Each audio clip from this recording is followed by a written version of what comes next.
चलिए ना, last class में हम लोग मेटलर्जी स्टार्ट कर चुके थे और मेटलर्जी में शायद वो पांचों स्टेप्स जो थे उनके नाम लिख लिए थे हम लोगों ने। वहां तक हो गया था? ठीक है।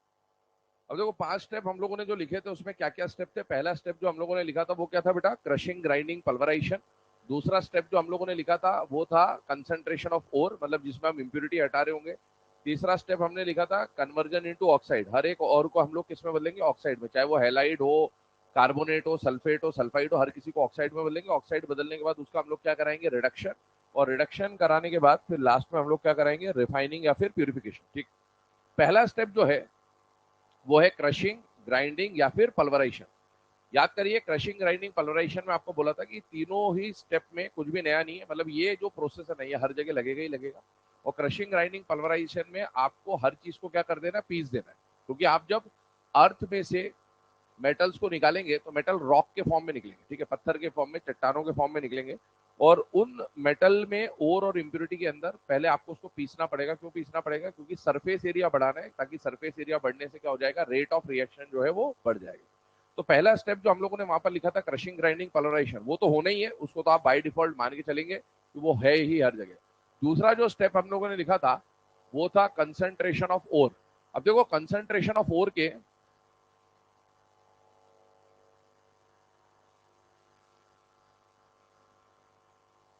हो गया तेरा जीवन काल पूरा हो गया तेरा है? क्या जरूरी काम है? अभी मांग रहे तो मांग लेना एक बार में। क्या बार बार क्या मांग रहे हैं? ले ले, एक बार पूछ ले, मांग ले।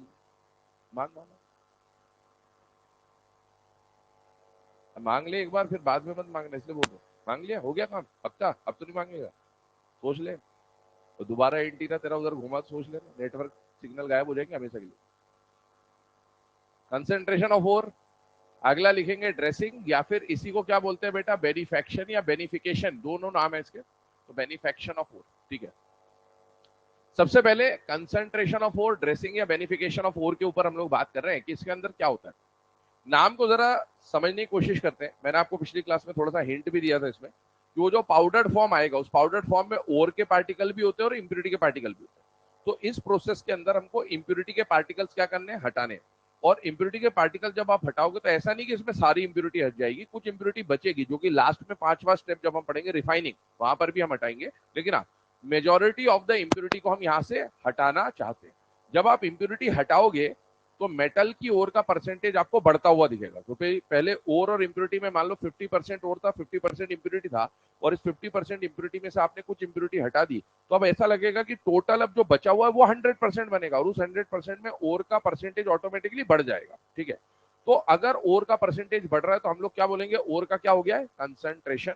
उसी को ड्रेसिंग बोलते हैं और उसी को बेनिफेक्शन या बेनिफिकेशन, बेनिफिट होना, इस तरह से उसको आप समझें। तो अब देखो, ये जो कंसंट्रेशन ऑफ ओर या बेनिफिकेशन ऑफ ओर है ना, इसके अंदर किस तरह से आप इंप्योरिटीज को हटाने वाले हैं उसके बारे में हमको पढ़ना है। अब देखो, सेकेंड स्टेप में जो आप इंप्योरिटीज को हटाएंगे, उस इंप्योरिटी को हटाने के लिए या तो आप फिजिकल मेथड्स का यूज करेंगे या फिर आप केमिकल मेथड्स का यूज करेंगे। दो तरह से इसमें मेन क्लासिफिकेशन बनता है। तो पहला जो मेथड आता है वो कैसा आता है बेटा? Physical methods. और दूसरा जो हम लोग पढ़ेंगे वो क्या पढ़ेंगे? Chemical methods. ठीक है। अब सुनना, फिजिकल मेथड के अंदर आपको अलग अलग प्रोसेस पढ़नी कि किन किन प्रोसेस, कौन कौन सी फिजिकल मेथड्स आप यूज कर सकते हो। तो फिजिकल मेथड्स में जो सबसे पहला मेथड आता है, 3 मेथड्स आएंगे बेसिकली यहाँ पर, उसमें से सबसे पहला मेथड जो है उसका नाम क्या है बेटा? Gravity separation. ये जो ग्रेविटी सेपरेशन है इसको लेविगेशन या फिर हाइड्रोलिक वॉशिंग नाम से भी जाना जाता है। तो आपको यहां पर 3 मेथड्स पढ़नी है फिजिकल मेथड में। एक तो ग्रेविटी सेपरेशन आएगा, एक फ्लोटेशन आएगा और एक मैग्नेटिक सेपरेशन आएगा। तो उनमें से जो सबसे पहला मेथड है वो कौन है बेटा? Gravity separation. It is also known as levigation या फिर हाइड्रोलिक वॉशिंग। अब देखो क्वेश्चन क्या क्या फ्रेम होंगे, यहीं से समझते हुए चल रहा था। ठीक है। पहला क्वेश्चन बनेगा कि gravity separation is a type of, ठीक है, ये बोला आपको। और उसमें ऑप्शंस में क्या दिया? Gravity separation is a type of, 5 step लिखे थे पिछली क्लास में। तो gravity separation is a type of crushing process, gravity separation is a type of concentration of ore process, gravity separation is a type of conversion into oxide process, gravity separation is a type of reduction of into metal process या फिर refining process। तो हमें पता होना चाहिए gravity separation कौन सी method है बेटा? कंसंट्रेशन ऑफ ओर, इस तरह के डायरेक्ट क्वेश्चन आते हैं, ठीक है। या फिर मैच द कॉलम में इधर बहुत सारे प्रोसेस लिख देगा, इधर लिख देगा और उनको मैच करना होगा। दूसरी बात, अगला क्वेश्चन क्या बन सकता है, gravity separation is a type of concentration process, ये हमको पता चल गया। Gravity separation is a type of physical method of concentration, या फिर gravity separation is a type of chemical method of concentration. तो आपको पता होना चाहिए gravity separation is a type of physical method of concentration. ये पहले दो क्वेश्चन अभी अपन ने सीखे, ठीक है। Gravity separation is also known as, तो इन दोनों में से कोई नाम दे देगा आपको, तो हमें पता होना चाहिए कि ग्रेविटी सेपरेशन का ही दूसरा नाम क्या है बेटा, लेविगेशन, या उसी का तीसरा नाम क्या है, हाइड्रोलिक वॉशिंग। अब इस ग्रेविटी सेपरेशन में होता कैसे, किस तरीके से आप ओर और इंप्योरिटी को अलग करेंगे, क्योंकि हमको इंप्योरिटी हटाने की प्रोसेस हम देख रहे हैं, तो क्या होगा और कैसे होगा उसको हम लोग समझते हैं। पहला क्वेश्चन जो बनेगा वो ये बनेगा कि ग्रेविटी सेपरेशन में आप ओर और इंप्योरिटी को हटाना चाह रहे हैं, मतलब इंप्योरिटी को हटाना चाहते हैं बेसिकली। तो इंप्योरिटी को हटाएंगे तो आपके पास ओर तो कई तरीके की थी, याद करो हमने पढ़ी थी कंबाइंड ओर और नेटिव ओर। कंबाइंड ओर में भी तीन तरह के ओर पढ़ी थी, हैलाइड ओर, ऑक्साइड या ऑक्सीजनेटेड ओर, सल्फाइड ओर और नेटिव ओर, चार तरह की ओर हो गई टोटल। ये जो प्रोसेस है ये किस तरह की ओर्स पे यूज होता है, क्या ये उन चारों पे यूज होगा या उन चारों में से किसी दो पे होगा या किसी एक पे होगा, पहला क्वेश्चन यहां से भी बन सकता है। तो पहली बात, gravity separation is used for oxygenated ores. Oxygenated मतलब ऑक्साइड और कार्बोनेट और सल्फेट और, जहां भी ऑक्सीजन है उसके लिए हम कौन सी मेथड यूज कर सकते हैं, ऑक्सीजनेटेड ओर। सुनते जाना, अभी लिखना नहीं है, मैं लिखवा दूंगा। दूसरी बात, ऑक्सीजनेटेड ओर के लिए जब ये प्रोसेस यूज करोगे तो इस प्रोसेस के पीछे का कोई प्रिंसिपल होना चाहिए, कोई लॉजिक होना चाहिए जिसपे ये काम कर रहा होगा। तो वो प्रिंसिपल क्या है, difference in specific gravity, difference in specific gravity of ore and impurity. अब ये difference in specific gravity of ore and impurity की बात करें तो ये क्या होता है, ध्यान सुनना। ओर और इंप्योरिटी कहने का मतलब क्या है वो समझते हैं। मान लो वो जो आपने चट्टान निकाला था उसको आपने पीस दिया, क्रश कर दिया, ग्राइंड कर दिया, पल्वराइज कर दिया, ये पाउडर आ गया। इस पाउडर में येलो कलर से जो मैंने आपको दिखाया वो सपोज ओर है, और व्हाइट कलर से जो मैं दिखा रहा हूं पार्टिकल वो सपोज इंप्योरिटी है। इसके अंदर क्या देखा गया है कि जो ऑक्सीजनेटेड ओर के पार्टिकल होते हैं ना, इन पार्टिकल को देखा गया कि ये पार्टिकल कैसे होते हैं, हैवी।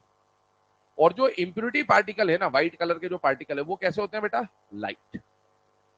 आपने ये वर्ड सुन रखा होगा स्पेसिफिक ग्रेविटी फिजिक्स में, स्पेसिफिक ग्रेविटी लगभग लगभग डेंसिटी की जैसा होता है। तो आप बताओ, और अगर हैवी है तो बताओ इसकी स्पेसिफिक ग्रेविटी ज्यादा होगी या कम होगी, ज्यादा। और आपको बोला ये लाइट है, मतलब इसका स्पेसिफिक ग्रेविटी क्या हो जाएगा, कम। अब अगर दोनों की स्पेसिफिक ग्रेविटी अलग है तो पहली बात, ग्रेविटी सेपरेशन क्यों बोला, क्योंकि स्पेसिफिक ग्रेविटी की मदद से हम लोग सेपरेट करेंगे। और दूसरी बात, इस प्रोसेस में हम लोग पानी का यूज करके दोनों को अलग करेंगे। तो पानी का यूज करके वॉश अवे करोगे इंप्योरिटी को, इसलिए इसको क्या बोलेंगे, हाइड्रोलिक वॉशिंग। अब ये प्रोसेस काम कैसे करेगा पहले उसको समझते हैं। मान लो आपके पास एक कंटेनर है, मतलब प्रोसेस इंडस्ट्री में तो अलग तरीके से होता है, मैं आपको बस एक सेटअप समझा रहा हूं कि होता कैसे है, उसका एक आइडिया लग जाएगा आपको। यहां पर आपने ओर और इंप्योरिटी के पार्टिकल जो पीसे थे, है ना, जो आटा बनाया था ओर का, उसको आपने यहां पर पटक दिया, ये पाउडर है, ठीक। इस पाउडर में ओर भी है और व्हाइट कलर की क्या है बेटा, इंप्योरिटी। मैंने आपको बोला जनरली ऑक्सीजनेटेड ओर के साथ जो ओर के पार्टिकल मिलते हैं उनकी स्पेसिफिक ग्रेविटी ज्यादा और इंप्योरिटी हल्की होती है। तो इंप्योरिटी हल्की है, बस ये बात दिमाग में रखें। अब आप क्या करेंगे, आप यहां पर धीरे धीरे यहां से वाटर इनलेट करेंगे। क्या करेंगे बेटा, वाटर इनलेट करेंगे, हाइड्रोलिक वॉशिंग में पानी आपने डालते गए, पानी डालते गए तो पानी जब मिलता गया तो ये गीला होते जाएगा, गीला होगा, फिर पानी का लेवल बढ़ता जाएगा, लेवल बढ़ता जाएगा। तो बेटा लेवल बढ़ेगा तो अपन आर्किमिडीज प्रिंसिपल से जानते हैं कि जो चीज हैवी होती है वो तो बॉटम में रह जाएगी और जो चीज लाइट वेट होगी वो ऊपर आ जाएगी। तो ये व्हाइट कलर के जो पार्टिकल है इंप्योरिटी के, ये लाइट वेटेड है। तो ये जैसे जैसे पानी का लेवल बढ़ेगा तो ये पानी के साथ साथ ऊपर जाएंगे। तो ये जो है ना पार्टिकल, ये पानी के साथ ऊपर चले जाएंगे। हो सकता है एक दो इंप्योरिटी के पार्टिकल हैवी भी हो, तो जो हैवी होगा वो नीचे रह जाएगा, मान लो एक को छोड़ दिया मैंने, और बाकी जो लाइट वेटेड पार्टिकल है वो पानी के साथ साथ धीरे धीरे ऊपर चले गए। तो आपका ओर के पार्टिकल अलग हो गए और इंप्योरिटी के पार्टिकल अलग हो गए। और अपन फिर यहां से इस तरह, तो इस तरह से आपने पानी की मदद से ओर और इंप्योरिटी के पार्टिकल्स को क्या कर लिया, अलग कर लिया। और इस तरह की वॉशिंग को हम लोग क्या नाम देंगे बेटा, हाइड्रोलिक वॉशिंग। और इस हाइड्रोलिक वॉशिंग में जो लॉजिक काम में आया वो क्या था बेटा, इनका डिफरेंस इन स्पेसिफिक ग्रेविटी। तो इस प्रोसेस को हम लोग क्या कहते हैं बेटा, स्पेसिफिक ग्रेविटी। क्या ये बात क्लियर है किस तरह से प्रोसेस काम करता है, एक हमको लॉजिक चाहिए था इसका। तो देखो मेन क्वेश्चन क्या बनेगा, शुरू के क्वेश्चन मैंने आपको बता दिया, अब अगला क्वेश्चन क्या बनेगा, gravity separation is used for which of the following ores. तो एक ऑप्शन देगा हैलाइड ओर,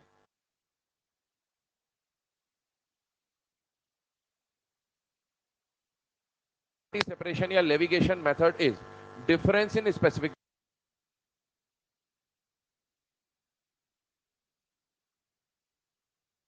इसके पीछे का लॉजिक क्या है, डिफरेंस इन स्पेसिफिक ग्रेविटी। इस तरह के क्वेश्चंस आएंगे, ठीक है। हेडिंग डाल लेंगे gravity separation, levigation, hydraulic washing. Point बोलते जा रहा हूं, जो इसके अंदर के हैं लिखते जाएगा। पहला पॉइंट लिखेंगे, it is used for oxygenated ores, है ना। जनरली ऑक्सीजनेटेड ओर्स पे ये प्रोसेस काम करेगा। ऑक्सीजनेटेड ओर्स का मतलब समझ में आता भाई, है ना। सिर्फ ऑक्सीजन ऑक्सीजनेटेड ओर मतलब सिर्फ ऑक्साइड की बात नहीं हो रही है ना, कार्बोनेट, सल्फेट, हाइड्रोक्साइड, जहां भी ऑक्सीजन है उनके लिए बात करें। It is used for oxygenated ores. दूसरा, it works on, it works on मतलब इसका प्रिंसिपल की बात करें, it works on difference between, it works on difference between specific gravities, it works on difference between specific gravities, difference between specific gravities of ore and impurity particles, difference between specific gravities of ore and impurity particles, ठीक है।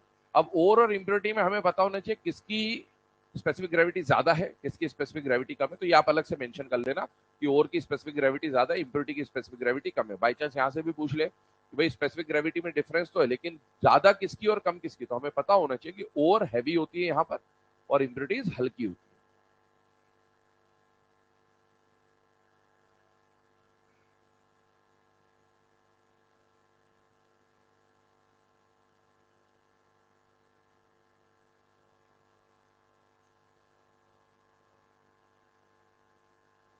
ठीक है, तो ये अपना पूरा process के अंदर का जो लॉजिक है वो अपन ने समझ लिया। अब आते हैं अपन दूसरे प्रोसेस पे। देखो हम लोग अभी जो पढ़ रहे हैं वो स्टेप नंबर 2, 5 स्टेप पे मेटलर्जी होगी, स्टेप 2। आज अपना मेनली स्टेप 2 ही कंप्लीट हो पाएगा, क्योंकि ये इसमें बड़ी प्रोसेस है, ज्यादा प्रोसेस नंबर। तो अपन ने पहले पढ़ा स्टेप नंबर 1 था क्रशिंग, ग्राइंडिंग, पल्वराइजेशन। पाउडर आपने बना दिया, पाउडर बनाने के बाद अब आप क्या कर रहे हैं, इंप्योरिटी हटाना चाहते हैं। इंप्योरिटी को हटाने की प्रोसेस को आप क्या बोल रहे हो, कंसंट्रेशन ऑफ ओर या फिर ड्रेसिंग या फिर बेनिफिकेशन। जितनी बार अपन नाम रिपीट करेंगे उतना अपने को याद होता जाएगा, ठीक है। उसके बाद इसमें दो तरह की मेथड्स आएंगी, फिजिकल और केमिकल। अभी फिजिकल में 3 मेथड्स हैं और केमिकल में 1 मेथड है, तो उसको हम लोग पढ़ रहे हैं। पहले फिजिकल की पहली मेथड हमने पढ़ी, वो क्या है बेटा, ग्रेविटी सेपरेशन, लेविगेशन या फिर hydraulic washing.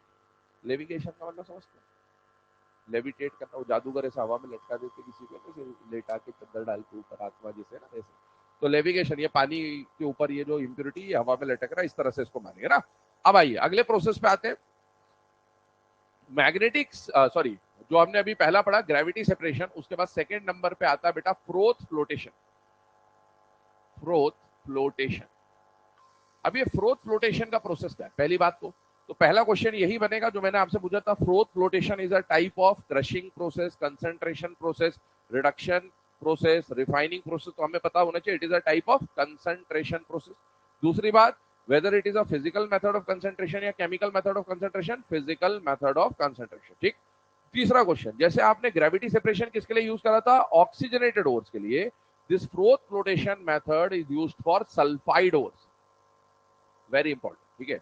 Sulphide ores, sulphide ओर के लिए यूज होता है। दूसरी बात मुझे बताइए, ग्रेविटी सेपरेशन में दोनों में डिफरेंशिएट करते हुए चलेंगे तो ज्यादा बेटर समझ में आएगा। ग्रेविटी सेपरेशन में आपने किसका यूज करा था, ऑक्सीजनेटेड ओर के लिए, किसका यूज करा था, वाटर का। यहां पर आप सल्फाइड ओर के लिए वाटर का तो यूज करोगे, लेकिन वाटर के साथ साथ ऑयल का भी यूज होगा। वहां पर हमने सिर्फ वाटर मिलाया था और यहां पर हम क्या मिलाएंगे, ऑयल एंड वाटर, क्योंकि यहाँ पर सिर्फ वाटर यूज कर लेते तो फिर तो वही प्रोसेस बन जाता है। तो इसीलिए यहाँ क्या मिलाया, ऑयल प्लस वाटर। दूसरी बात, वहां पर जब ओर और इम्प्योरिटी की हम लोगों ने बात करी थी तो हैवी कौन था और लाइट कौन था, यहाँ पर ठीक उल्टा है। यहाँ पर जो ओर पार्टिकल है वो कैसे मिलेंगे, लाइट वेटेड। मतलब ऑक्सीजनेटेड ओर जो होती है वो हैवी होती है, सल्फाइड ओर जो होती है वो लाइट होती है, और इसके साथ जो भी इंप्योरिटी मिलती है ना वो जनरली कैसे होते हैं, हैवी। तो अभी अपन ने मेन जो है ग्रेविटी सेपरेशन और फ्रोथ फ्लोटेशन में क्या पॉइंट ऑफ डिफरेंस है पहले तो वो समझा, अब इसको ये होता कैसे है उसको समझते हैं। सल्फाइड ओर के लिए यूज होगा, आप क्या मिलाओगे, ऑयल एंड वाटर। मुझे बताओ ऑयल और वाटर में से कौन लाइट होता है कौन हैवी होता है, ऑयल ऊपर तैरता है इतना सब जानते हैं, बचपन से देखा हुआ है, ठीक है ना। तो ऑयल और वाटर में से जो लाइट है, light dissolves light, light light को वेट करेगा और हैवी हैवी को वेट करेगा। इसका जो प्रिंसिपल होता है ना, वो प्रिंसिपल होता है difference in waiting capacity, difference in waiting capacity of oil and water. मतलब ऑयल और वाटर जो वेट करते भिगाते हैं, किसको भिगाएंगे, और को या इंप्योरिटी को, उसमें डिफरेंस होता है बेटा। जो ऑयल पार्टिकल होते हैं ना, वो किसको भिगाने का काम करेंगे, ओर को, और मतलब सल्फाइड पार्टिकल्स को। और जो वाटर है वो किसको भिगाने का काम करेगा बेटा, इंप्योरिटी पार्टिकल्स को। ये इसके पीछे का लॉजिक है, ठीक है। पहले काम करें, ये जितनी बात अपन ने लिखी इसको मैं लिखवा देता हूं आपको। पहला पॉइंट तो फ्रोथ रोटेशन में लिखेंगे, it is generally used for sulphide ores, it is generally used for sulfide ores, it is generally used for sulfide ores। दूसरा पॉइंट लिखेंगे, in this process a mixture of oil and water is used, in this process a mixture of oil and water is used,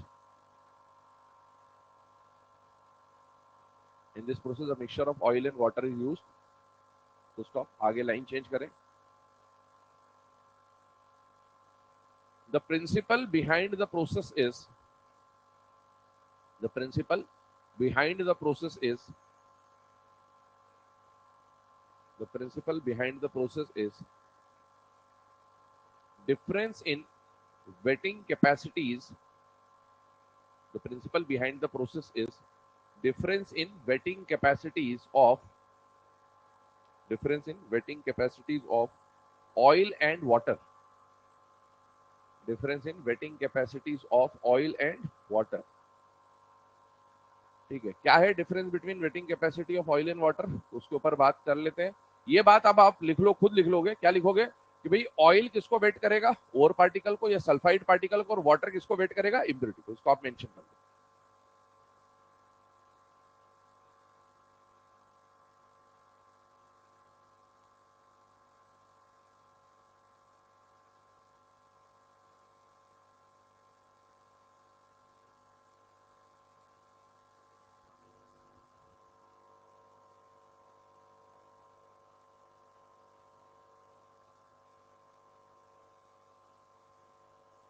चलिए, है ना।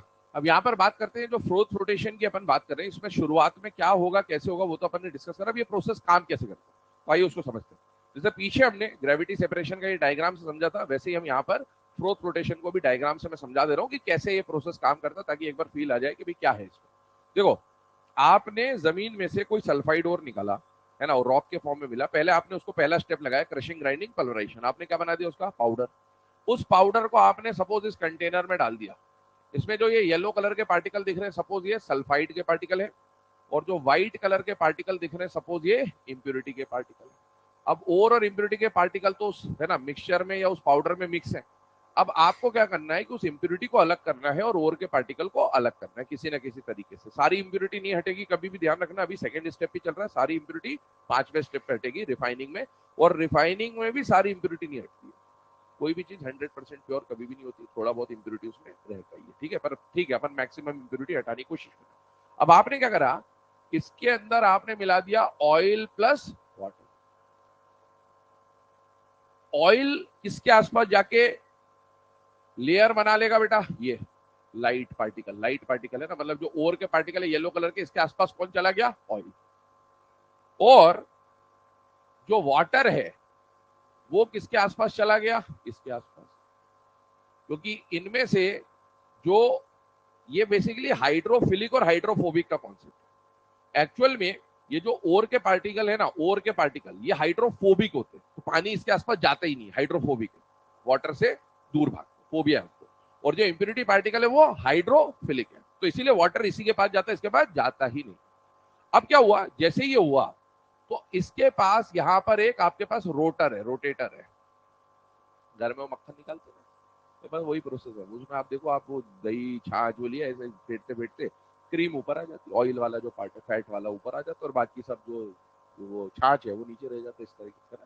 तो ये वही process है, बिल्कुल सेम प्रोसेस है। ऑयल वगैरह वो जो है ना, ये लाइट पार्टिकल जो है ये ऊपर आ जाए, और बाकी जो है वो नीचे रह जाएगा सॉल्यूशन के फॉर्म। सेम प्रोसेस है, बस हाँ बड़े पैमाने पे हो रहा है। मतलब ये जो कंटेनर होता है ये अपने घर जैसा वो वैसा तपेला पतेला भगोना वगोना नहीं है, ये इतना बड़ा जितना रूम है या इससे बड़े साइज के कंटेनर होते हैं। तो ये प्रोसेस थोड़ा लार्ज स्केल पे हो रहा होता है। जब आपने इसको रोटेट किया तो बेटा जो एयर जाएगी, एयर की वजह से आप देखो जब वो मक्खन ऊपर आता तो ऐसे बबल्स के फॉर्म में बन के आता है, देखा है कभी किसी ने? देखा, देखा तो होगा, इतना नहीं देखा तो क्या ही कर रहे हो जिंदगी में तुम लोग। ठीक है, अब आगे बात करते हैं। तो देखो ये जो आपके जो ऑयल वाले पार्टिकल है, मतलब ओर वाले पार्टिकल है, लाइट वेटेड, जो कि ब्लू कलर के साथ, ये ब्लू और येलो कलर का जो कॉम्बिनेशन है ये ऊपर आएगा। तो ये जो है ना, ये बबल्स के फॉर्म में धीरे धीरे धीरे धीरे जैसे जैसे आप रोटेट करते जाएंगे, तो कंटेनर ही गायब हो गया, सब धुल गया इतने में। ठीक है, तो अब ये सब चीजें कहाँ आ जाएगी? ऊपर। ये सब ऊपर आएगी तो यहाँ पर ये फ्रोथ के फॉर्म में, झाग के फॉर्म में, फ्रोथ के फॉर्म में ऊपर आ जाएगा। धीरे धीरे आप रोटेट करते जाएंगे, रोटेट करते जाएंगे, तो बबल्स के साथ साथ वो फ्रोथ के फॉर्म में, फोम के फॉर्म में ऊपर आ जाएगा। अब जब ये ऊपर आ गया तो इसको अपन अलग से हटा लेंगे और ये बाकी सब कैसा रह जाएगा नीचे। इस प्रोसेस को अपन क्या बोलते हैं बेटा? Froth flotation. अब इसमें फ्रोथ फ्लोटेशन में प्रोसेस तो अपन ने जितनी पढ़ी वो तो है ही है, पर इसमें कुछ और चीजों की एंट्रीज होती है ना, मतलब कुछ और नाम आपको ध्यान रखने होते हैं। वो क्या होते हैं उसके ऊपर बात करता हूं। इसमें कुछ टर्म्स मेंशन होती है। पहला टर्म आता है फ्रोथर, एक टर्म आता है इसके अंदर कलेक्टर, और एक टर्म इसके अंदर आता है फ्रोथ स्टेबलाइजर, और एक चौथा टर्म आएगा डिप्रेसेंट। तो हम इनके चार जो टर्म्स मैंने बताए इनको हमको समझना और इनके एग्जाम्पल्स हमें समझना। ठीक है, बहुत इंपॉर्टेंट प्रोसेस है फ्रोथ फ्लोटेशन। फ्रोथर की बात करें, फ्रोथर का मतलब, फ्रोथ का मतलब झाग, फ्रोथर मतलब जो झाग बनाने में मदद करे, उसको हम लोग क्या बोल रहे हैं? फ्रोथर। तो झाग बनाने में जो मदद करेगा उसको क्या बोला आपने? फ्रोथर। और झाग बनाने में, झाग जो ऊपर आ रहा है वो किसका आ रहा है? ऑयल का आ रहा है कि वाटर का आ रहा है? ऑयल का। तो ये फ्रोथ बनाने में जो मदद कर रहा है ना, वो आपका बेसिकली जो आपने ऑयल मिलाया है, ऑयल प्लस वाटर में, वो फ्रोथ बनाने में मदद करेगा। तो बेटा फ्रोथर में बेसिकली आपके जो ऑयल वाले एग्जांपल है वो आ जाएंगे, और उसमें पर्टिकुलरली जो ऑयल यूज किया जाता है या तो वो पाइन ऑयल यूज करते हैं या फिर यूकेलिप्टस ऑयल। यूकेलिप्टस जानते हो? कितने लोग नहीं जानते? नहीं जानते जो यूकेलिप्टस का पेड़ वेड़ तो देखा ही होगा, स्मेल आती है उसमें, बढ़िया है। हाँ। चलो, पाइन ऑयल, यूकेलिप्टस ऑयल। अब आगे बात करते हैं। इसमें एग्जांपल ध्यान रखना, पाइन ऑयल, यूकेलिप्टस ऑयल के अलावा भी अगर ऑप्शन में ये दोनों ना देखे, कोई दूसरा ऑयल दे दे तो वो भी आप टिक कर सकते हो, उसमें कोई परेशानी नहीं। मतलब फैट्स होने चाहिए बेसिकली, यहाँ पर ऑयल होने चाहिए। ठीक है, कलेक्टर क्या है? अब देखो, ये जो ऑयल है ये फ्रोथ बनाने में मदद कर रहा है, और ये फ्रोथ जब ऊपर जाएगा तो आपस में इकट्ठा होगा कि नहीं होगा? होगा, झाग इकट्ठे ही होके आएगा। तो ये झाग इकट्ठा करने में एक तो ये ऑयल भी काम में आते हैं, इनको भी कलेक्टर आप बोल सकते हो। पर इनके अलावा कई जगहों पर एक और एग्जाम्पल दिया होता है जो हमें याद रखना है, वो है सोडियम इथाइल जेंथेट। अब ये एग्जाम्पल है, याद ही रखना है आपको, इसमें कुछ है नहीं। ठीक है, तो फ्रोथर का काम क्या होगा? जो फ्रोथ बनाने में, झाग बनाने में मदद करेगा उसको क्या बोलेंगे? फ्रोथर। और कलेक्टर कौन होगा बेटा? कलेक्टर वो चीज है जो फ्रोथ को इकट्ठा करने का काम करेगा। मैंने बोला वो कंटेनर छोटा सा नहीं, बहुत बड़ा कंटेनर, तो कुछ झाग उधर बना, कुछ इधर बना, कोई यहाँ बना, कोई वहां बना, तो उसको अब ऐसा थोड़ी कि वहां पर स्विमिंग करके जाएंगे और झाग को इकट्ठा करेंगे, वो अपने आप इकट्ठा होना चाहिए। तो इकट्ठा करने में जो केमिकल्स मदद करेंगे उसको हम लोग क्या बोलेंगे? कलेक्टर्स। ठीक है, आगे बढ़ते हैं। फ्रोथ स्टेबलाइजर, नाम से समझ में आना चाहिए, फ्रोथ को स्टेबलाइज करने का काम जो करेगा उसको हम लोग क्या बोलेंगे? Froth stabiliser. फ्रोथ का मतलब क्या हो गया? झाग। झाग बना लिया आपने, इकट्ठा भी कर लिया, पर ये प्रोसेस चल रही है तो ये घूम रहा है, स्टीरर घूम रहा है, एयर का प्रेशर भी आ रहा है, तो कई बार वो बबल्स जो बने फूट भी जाएंगे। अब साबुन ऐसा घोला, फूट जाते ना बबल। अब ऐसे ही है, अगर ये बबल्स बने, आपने मेहनत करके इसको बनाया, ये फिर फूट जाएगा तो पार्टिकल वापस से नीचे चला जाएगा, पार्टिकल नीचे जाएगा, फिर घुमा के फिर ऊपर लाएंगे, फिर नीचे चले जाएगा, तो दिन भर यही थोड़ी करते रहेंगे। तो आपको इसको स्टेबलाइज करना है, मतलब इसके ऊपर कुछ ऐसा होना चाहिए कि कुछ ऐसी कोटिंग बन जाए कि ये आसानी से फूटे नहीं। ठीक है, तो आप वहां पर फ्रोथ स्टेबलाइजर का यूज करेंगे, और फ्रोथ स्टेबलाइजर के फॉर्म में आप ऑर्गेनिक कंपाउंड यूज करेंगे, या तो क्रिसॉल या फिर एनिलीन का यूज किया जाता है। तो ये पर्टिकुलरली केमिकल्स यहाँ यूज आते हैं। आगे बढ़ते हैं। इसमें चौथा जो टर्म आ रहा है वो टर्म क्या है बेटा? डिप्रेसेंट। अब नाम से समझ में पड़ रहा है, ऐसी चीज जो डिप्रेस कर दे उसको क्या बोलते हैं? डिप्रेसेंट। पर अब ये किसको डिप्रेस करेगा उसको समझना है अपने को। ठीक है, अब डिप्रेसेंट की कहानी समझिएगा। एनसीईआरटी में डिप्रेसेंट में एक पर्टिकुलर एग्जांपल आपको दे रखा है, और वो एग्जांपल क्या है बेटा? एक्चुअल में एक एग्जांपल से समझते हैं जो एनसीईआरटी में दे रखा, तो पर्टिकुलरली यही क्वेश्चन आएगा जब भी आएगा। आपके पास एक सल्फाइड ओर है, वो कौन सी ओर है? पीबीएस। आपका मेटल जो है वो लेड है, हमें लेड निकालना था, लेकिन लेड नेचर में पीबीएस के फॉर्म में मिल रहा है, तो आपने उस ओर को निकाल लिया। इस पीबीएस का नाम किसी को पता है? अरे वाह, कितने समझदार बच्चे हो, वो तो नर्सरी का बच्चा भी बता देगा लेड सल्फाइड। तो आपको ओर का नाम याद करना है। तो इस पीबीएस का नाम क्या है? गैलेना। तो ओर्स के नाम भी याद करने हो तो भाई हेमेटाइट क्या है, मैग्नेटाइट क्या है, जिंक ब्लेंड क्या है, कैलेमाइन क्या है, मेलेकाइट ग्रीन क्या है, डोलोमाइट क्या है, कार्नलाइट क्या है, ऐसे बहुत सारे नाम अपने को याद पहले अपन ने लिखे हुए भी हैं, उनमें से कुछ यूज भी आएंगे और कुछ और नए नाम भी आपको पढ़ने होंगे, ठीक है। तो पीबीएस की बात करें तो पीबीएस का नाम क्या होता है? गैलेना। ये 10th क्लास के सिलेबस में भी याद होगा नहीं, कोई बात नहीं, आगे बढ़ते हैं। इस पीबीएस, ये पीबीएस जो है ना, ये ओर है, और पीबीएस की जो ओर होती है उसके साथ जो इंप्यूरिटी मिलती है ना, वो जनरली ZnS की इंप्यूरिटी मिलती है। जनरली ऐसा देखा गया, इसके साथ ये चिपका हुआ मिलता ही मिलता है। ये यहां पर क्या है बेटा? इंप्यूरिटी। हालांकि ZnS अपने आप में भी जिंक की ओर है, और इस ZnS का नाम क्या होता है? Zinc sulphide. हाँ, वेरी गुड।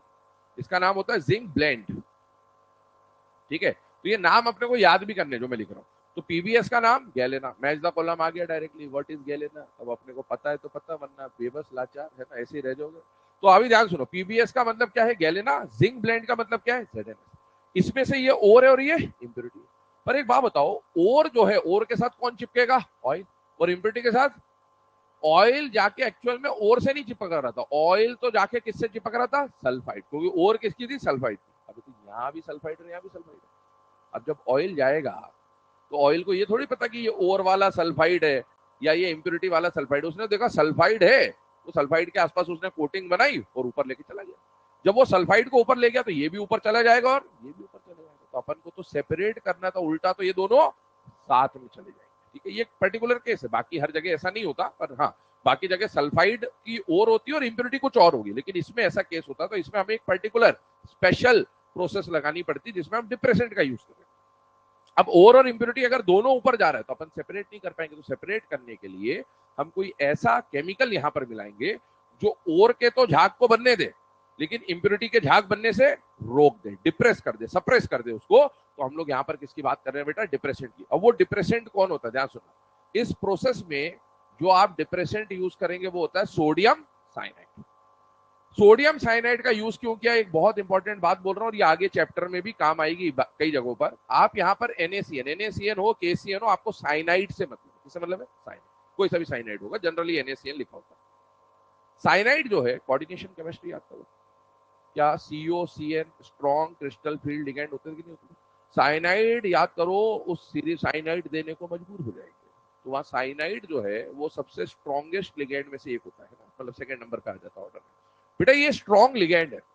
इस पूरे चैप्टर में जहां जहां साइनाइड आएगा ना, तो ध्यान रखना, साइनाइड क्यों आया? कॉम्प्लेक्स बनाने के लिए। क्यों आया? साइनाइड आएगा, D ब्लॉक का मेटल ढूंढेगा और उसके साथ मिलके क्या बना लेगा? कॉम्प्लेक्स। यही काम है साइनाइड का इस पूरे चैप्टर में। तो यहाँ जो आपने साइनाइड लिया उसको यहाँ पर कौन दिख रहा है? PB, P block, P block है ना। और जो साइनाइड है ये कौन है? D block. ये D ब्लॉक के मेटल के साथ, D ब्लॉक की कॉम्प्लेक्स फॉर्मेशन टेंडेंसी बहुत अच्छी होती है। और यहाँ पर बताओ Zn पे चार्ज कितना है? और जिंक +2 का कोऑर्डिनेशन नंबर वर्नर थ्योरी में लिखा था, जिंक +2 अपने आप को 4 जगह कटवाना चाहता है। इसका कोऑर्डिनेशन नंबर कितना होता है? 4। और कटवाएगा किससे? काटने के लिए कौन आया? साइनाइड। तो यहां पर जो जिंक है वो साइनाइड के साथ मिलकर क्या बना लेगा? कॉम्प्लेक्स। और वो कॉम्प्लेक्स कैसा होगा? उसको ऊपर जाना चाहिए कि नीचे रहना चाहिए? नीचे। वो कॉम्प्लेक्स वाटर सॉल्युबल होगा। कैसा होगा? तो पानी में वो डिसॉल्व हो जाएगा, नीचे ही रह जाएगा, और जो ये है ये इनसॉल्युबल होकर ये ऊपर चला जाएगा। रिएक्शन को समझना, यहां पर जो आपने NaCN मिलाया वो इससे रिएक्ट नहीं करेगा, वो इससे रिएक्ट करेगा। और होगा क्या कि जब ZnS का रिएक्शन आप NaCN से करा देंगे तो बेटा ये जो जिंक +2 है ये साइनाइड के साथ मिलकर कॉम्प्लेक्स बनाएगा, और जिंक +2 खुद को 4 जगह कटवाना चाहता है, तो इस पे Zn+2 का कॉम्प्लेक्स बनेगा। और इस पे चार्ज कितना आ रहा है? -2। उस -2 को बैलेंस करने के काम में कौन आएगा? सोडियम। तो यहां पर आपका जो कॉम्प्लेक्स बन जाएगा वो क्या बन जाएगा? Na2ZnCN4। और ये कॉम्प्लेक्स सॉल्युबल होगा या इनसॉल्युबल होगा? सॉल्युबल। तो ये पानी में डिसॉल्व होकर नीचे रह जाएगा। तो बेटा जो जिंक वाला जो कॉम्प्लेक्स बना ना, ये यहाँ पर पानी के साथ डिसॉल्व रहेगा, और ये जो पीबीएस है झाग के साथ कैसा चला जाएगा? ऊपर चला जाएगा। और अब अपन, जिंक अलग हो गया, जिंक नीचे रह गया, और पीबी कहाँ चला गया? ऊपर चला गया। इसको अपन क्या कर लेंगे? सेपरेट कर लेंगे। तो यहां पर जब ऐसा स्पेशल केस आए कि ओर और इंप्योरिटी दोनों में सल्फाइड हो, तो आपको क्या मिलाना पड़ेगा? डिप्रेसेंट। लेकिन अगर ओर और इंप्योरिटी में दोनों में से सिर्फ यहां सल्फाइड और यहां सल्फाइड ना हो, तो आप तो फिर नॉर्मल प्रोसेस से भी ये कर सकते हैं, ठीक। तो एक काम करो, ये जो टर्म्स आपको लिखाई गई है, फ्रोथर, कलेक्टर, फ्रोथ स्टेबलाइजर और डिप्रेसेंट, है ना, इसके पूरी जो बातें लिखी गई है इसको नोट कर लें। एग्जाम्पल्स नोट कर लें, मतलब याद ही करना है बेसिकली एग्जाम्पल्स आपको।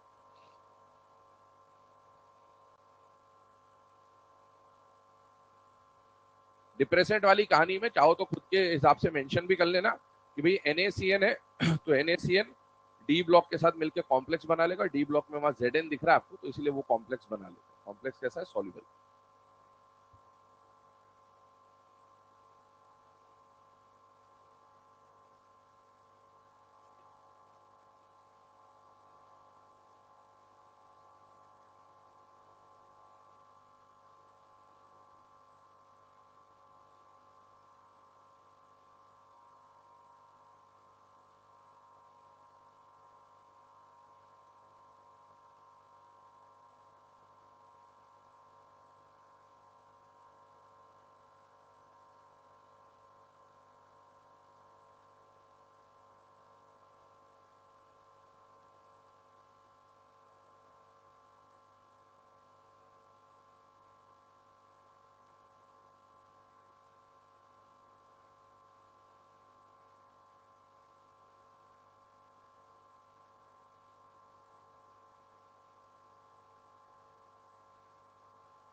देख लिया भाई?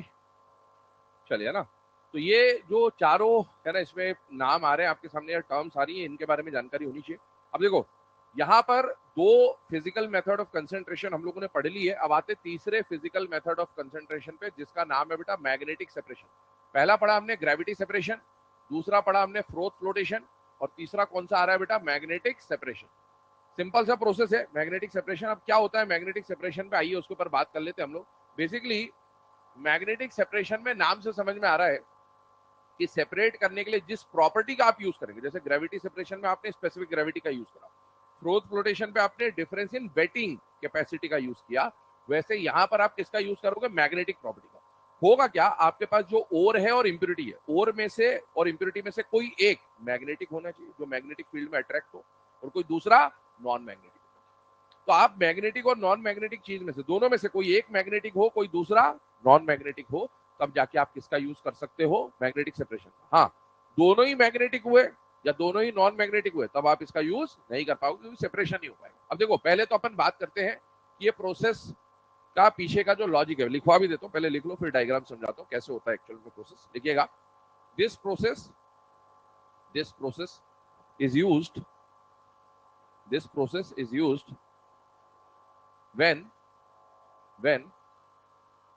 either ore or impurity, when either ore or impurity is magnetic in nature, either ore or impurity is magnetic in nature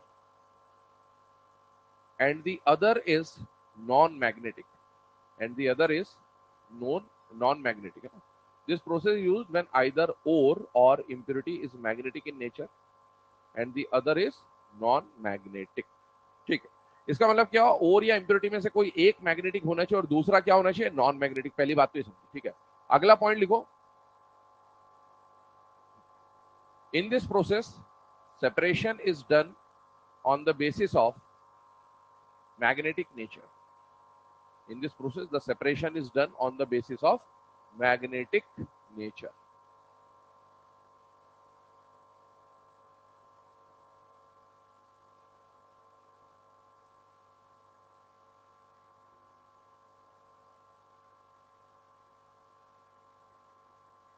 चलिए ना, अभी आइए इसके ऊपर थोड़ी बातें करते हैं, पहले फिर लिखवाते हैं आगे क्या है क्या नहीं है। देखो ध्यान से समझना बेटा, ओर और इंप्योरिटी की बात करें। मान लो आपका ओर और इंप्योरिटी में से, मान लो ओर कैसा है? मैग्नेटिक, और इंप्योरिटी कैसा है? Non magnetic. तो दोनों में से कोई एक मैग्नेटिक होना चाहिए, कोई दूसरा नॉन मैग्नेटिक होना चाहिए। या तो ये वाला पोर्शन काम कर जाएगा या फिर ये नॉन मैग्नेटिक हो तो ये मैग्नेटिक, कोई एक होना चाहिए भाई। दोनों मैग्नेटिक या दोनों नॉन मैग्नेटिक नहीं हो सकते, पहली बात। अब ऐसे इस प्रोसेस में क्या होगा या क्या एग्जाम्पल है आपके पास, उसको हम लोग समझेंगे, बट पहले मैं प्रोसेस समझा रहा हूँ। इसका एक डायग्राम दे रखा है एनसीईआरटी में, तो डायग्राम देख लो अपने हिसाब से, ताकि एग्जाम में कभी बना हुआ आ जाए तो अपने को कम से कम डायग्राम पता होना चाहिए कि होता क्या। ये आपके पास दो मैग्नेटिक व्हील्स है, क्या है बेटा, मैग्नेटिक व्हील्स है ना, ऐसे दो सर्कल बने हुए मैग्नेट के, और इसके ऊपर एक बेल्ट लगा हुआ है, चक्की वक्की टाइप का इस तरह से। तो दो बेल्ट है, उस पर ये बेल्ट ऐसे रोटेट कर रहा है व्हील्स पे। तो आइदर क्लॉकवाइज और एंटी क्लॉकवाइज, अपन इसको एंटी क्लॉकवाइज मान लेते हैं कि एंटी क्लॉकवाइज ये बेल्ट घूम रहा है, ऐसे घूम रहा है, ठीक है इस तरह से। अब इसमें क्या किया कि ये जो व्हील है ये कैसा है बेटा, मैग्नेटिक व्हील है। तो मैग्नेटिक व्हील है, तो जो चीज मैग्नेटिक होगी दोनों में से वो यहां पर चिपकेगी, और अभी ऊपर बेल्ट लगा हुआ है तो वो डायरेक्ट इस पे नहीं चिपकेगा, पर वो चीज जब यहां पर होगा तो वो इस बेल्ट के साथ साथ इसके कांटेक्ट में रहेगा, तो चिपका हुआ रहेगा। कब तक चिपका हुआ रहेगा, जब तक ये व्हील रहेगा। यहां पर जब वो घूमते घूमते यहां पर आएगा तो बेटा बेल्ट, और बेल्ट पे तो वो है, पाउडर है, लेकिन उसका व्हील से कांटेक्ट खत्म हो जाएगा, और व्हील से कांटेक्ट खत्म होगा तो वो नीचे गिर जाएगा, इस तरह की चीज है, ठीक है। अब देखो क्या हो रहा है यहां पर, प्रोसेस समझना। आप यहां से जो पाउडर है वो गिरा रहे हैं, जो आपने ओर को निकाला, उस ओर में कोई मान लेते ओर मैग्नेटिक और इम्प्योरिटी नॉन मैग्नेटिक, अभी एग्जांपल दिखाऊंगा बाद में। उसको आपने पाउडर बना लिया, वो पाउडर आपने इस व्हील पे गिरा दिया, ये घूम रहा है। अब व्हील पे जब पाउडर गिराया तो ये व्हील, क्योंकि ये बेल्ट जो है वो इधर घूम रहा है, तो पाउडर भी इधर आएगा। अब ये जो पाउडर आपने गिराया हुआ है, इसमें से मान लो ये व्हाइट कलर से जो मैं दिखा रहा हूं ये ओर है, ठीक है, और येलो कलर से जो मैं बना रहा हूं वो क्या है बेटा, इम्प्योरिटी। तो इसमें ओर भी है और इम्प्योरिटी भी है। आपका ओर फिलहाल के लिए मान लेते कैसा है बेटा, मैग्नेटिक, और इम्प्योरिटी को मान लेते कैसा है, नॉन मैग्नेटिक। तो अभी क्योंकि ये इस तरह से हॉरिजॉन्टली रखा हुआ है, तो बेटा ओर और इम्प्योरिटी दोनों इसके ऊपर बेल्ट पाउडर बचे हुए, अभी कोई गिरेगा नहीं, लेकिन यहां पर जैसे ही आएगा तो यहां से गिरना चालू हो जाएगा। पहले कौन गिरेगा, जो मैग्नेटिक है कि नॉन मैग्नेटिक है, नॉन मैग्नेटिक चीज गिर जाएगी, क्योंकि उसका बेल्ट से या इस व्हील से कोई कॉन्टेक्ट है नहीं, वो तो गिर जाएगा। तो जो नॉन मैग्नेटिक चीज है वो कौन है बेटा, ये। तो ये जब इधर आएगा तो ये सारे जो इम्प्योरिटी के पार्टिकल्स हैं या जो भी नॉन मैग्नेटिक हो और या इम्प्योरिटी में से, वो यहां पर गिर जाएंगे और गिर के इकट्ठे हो जाएंगे। इसको हम लोग बोलेंगे पहला झुंड बन गया इसका, दैट इज हीप वन। ये जो हीप वन मिलेगा वो क्या मिलेगा आपको, मैग्नेटिक वालों का या नॉन मैग्नेटिक वालों का, नॉन मैग्नेटिक, और वो चाहे ओर हो चाहे इम्प्योरिटी, वो ऐसे गिर जाएगा। जो व्हाइट कलर के पार्टिकल है, जिसको हमने बोला ओर वाले पार्टिकल, ध्यान सुन रही, जो व्हाइट कलर के जो ओर वाले पार्टिकल है या फिर जो मैग्नेटिक पार्टिकल है, वो मैग्नेटिक पार्टिकल यहाँ पर, क्योंकि बेल्ट बेल्ट के साथ ये व्हील है, वो इस पे चिपक जाएंगे बेल्ट पे एक तरह से, क्योंकि यहाँ पर मैग्नेटिक है तो इसके कॉन्टेक्ट में रहेंगे, वो ऐसे चिपके हुए रहेंगे, गिरेंगे नहीं वो। जब तक ये व्हील है तब तक वो ऐसे चिपके हुए रहेंगे, और वो चिपकते हुए ही यूं आ जाएंगे। पर जैसे ही यहां पर इसका कांटेक्ट खत्म होगा व्हील से, तो अब उसको मैग्नेटिज्म नहीं मिलेगा और वो धड़ाम से गिरेगा। ये पार्टिकल यहां नहीं गिरते, यहां गिरते, थोड़े दूर गिरेंगे। और ये जो व्हाइट कलर के आपके पार्टिकल्स है वो यहां पर गिरेंगे, और यहां पर गिरेंगे तो यहां पर आपका फॉर्मेशन हो जाएगा किसका, हीप टू का। और ये हीप टू किसका होगा, मैग्नेटिक पार्टिकल।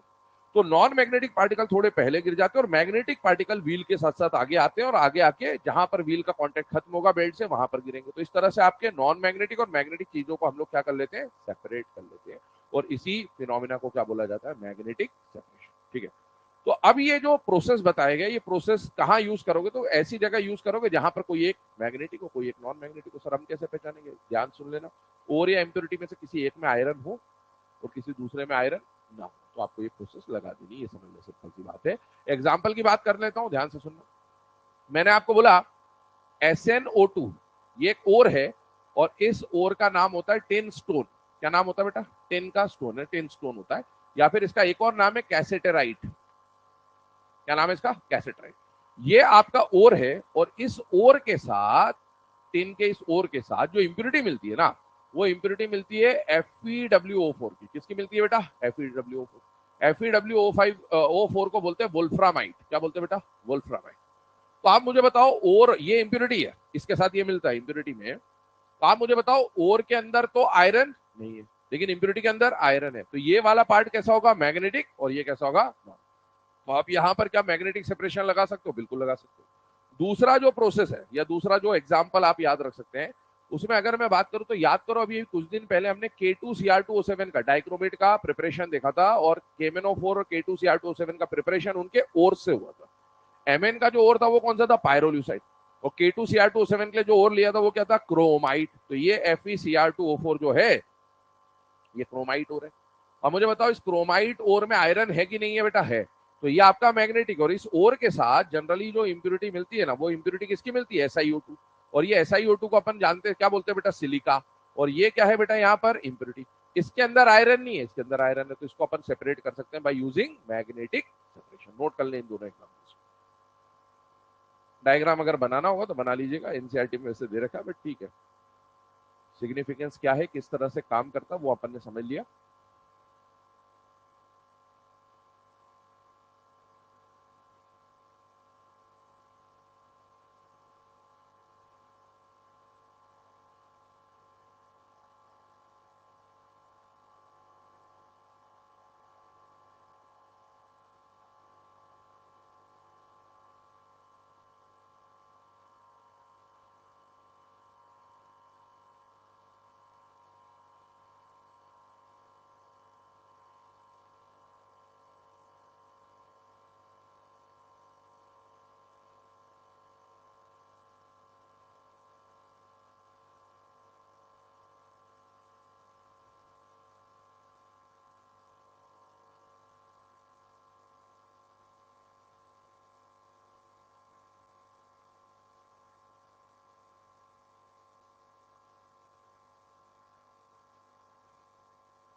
चलिए ना, अब ये जो जितनी भी प्रोसेस अभी अपन ने पढ़ी है, आइए इसके आगे बढ़ते हैं।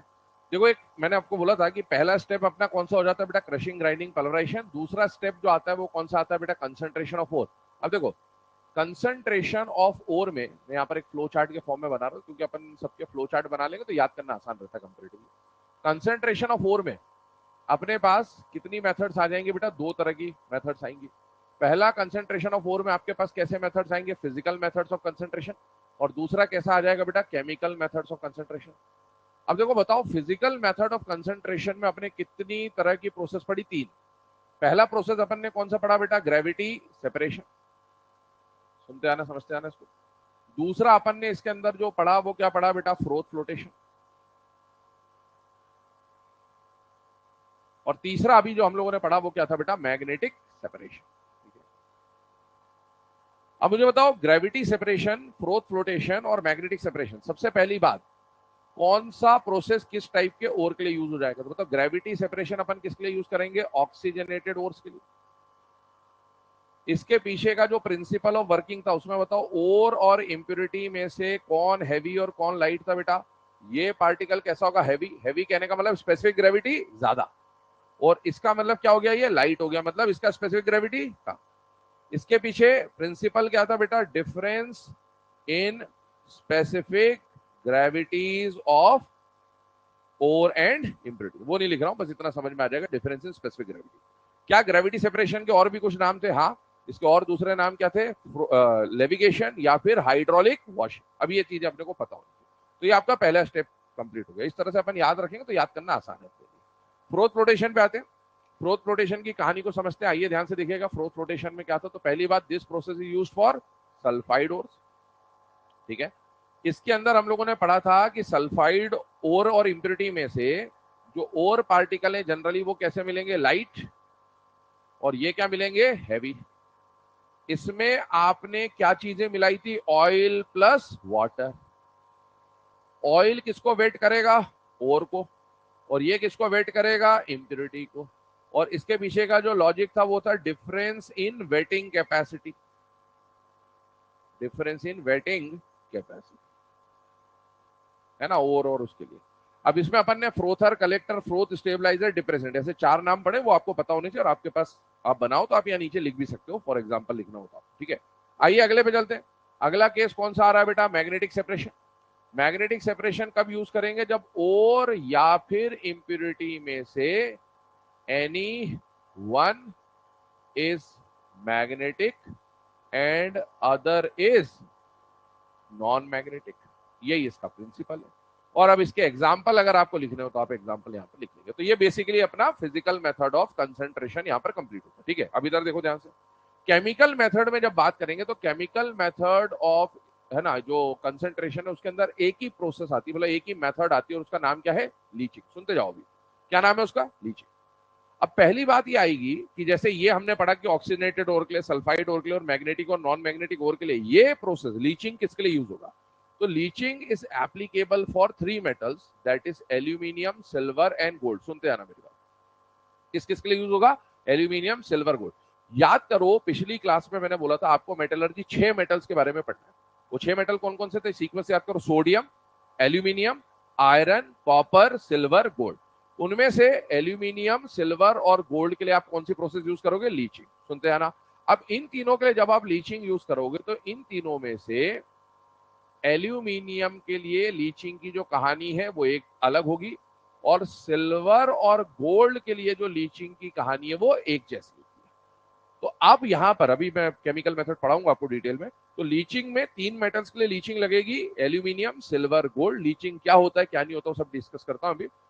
एल्यूमिनियम के लिए लीचिंग का प्रोसेस अलग होगा, और गोल्ड और सिल्वर के लिए कहानी एक जैसी होगी। तो अब उसमें क्या क्या कहानी आएगी, इसमें अब आपको कुछ कुछ मेथड्स पढ़ने होंगे, जैसे इसके अंदर बेयर प्रोसेस और हॉल प्रोसेस आएगा, और इसके अंदर साइनाइड प्रोसेस आएगा। तो वो प्रोसेस क्या है पहले मैं वो डिटेल में आपको समझा देता हूँ, फिर अपन उसको फ्लो चार्ट में इंक्लूड करेंगे। ठीक है, आइए तो सबसे पहले अगर हम बात करें तो अब हम लोग केमिकल मेथड ऑफ सेपरेशन पे चल रहे हैं, या केमिकल मेथड ऑफ कंसंट्रेशन पे चल रहे हैं। और केमिकल मेथड ऑफ कंसंट्रेशन में एक ही मेथड आपको पढ़नी है, और उस मेथड का नाम मैंने बोला क्या है, लीचिंग। सुनना ध्यान से, डायरेक्ट क्वेश्चन आएगा एग्जाम में। Leaching is a type of crushing process, concentration process, refining process, reduction process. तो पहला तो पता होना चाहिए कंसंट्रेशन का प्रोसेस है। दूसरा क्वेश्चन आएगा, it is a type of physical method of concentration या केमिकल मेथड ऑफ कंसंट्रेशन, तो केमिकल मेथड ऑफ कंसंट्रेशन। तीसरा आएगा, leaching process is applicable for sodium, aluminium, iron, copper. तो एल्यूमिनियम, सिल्वर और गोल्ड के लिए यूज होता है। क्या ये बात समझ में आ गई यहां तक?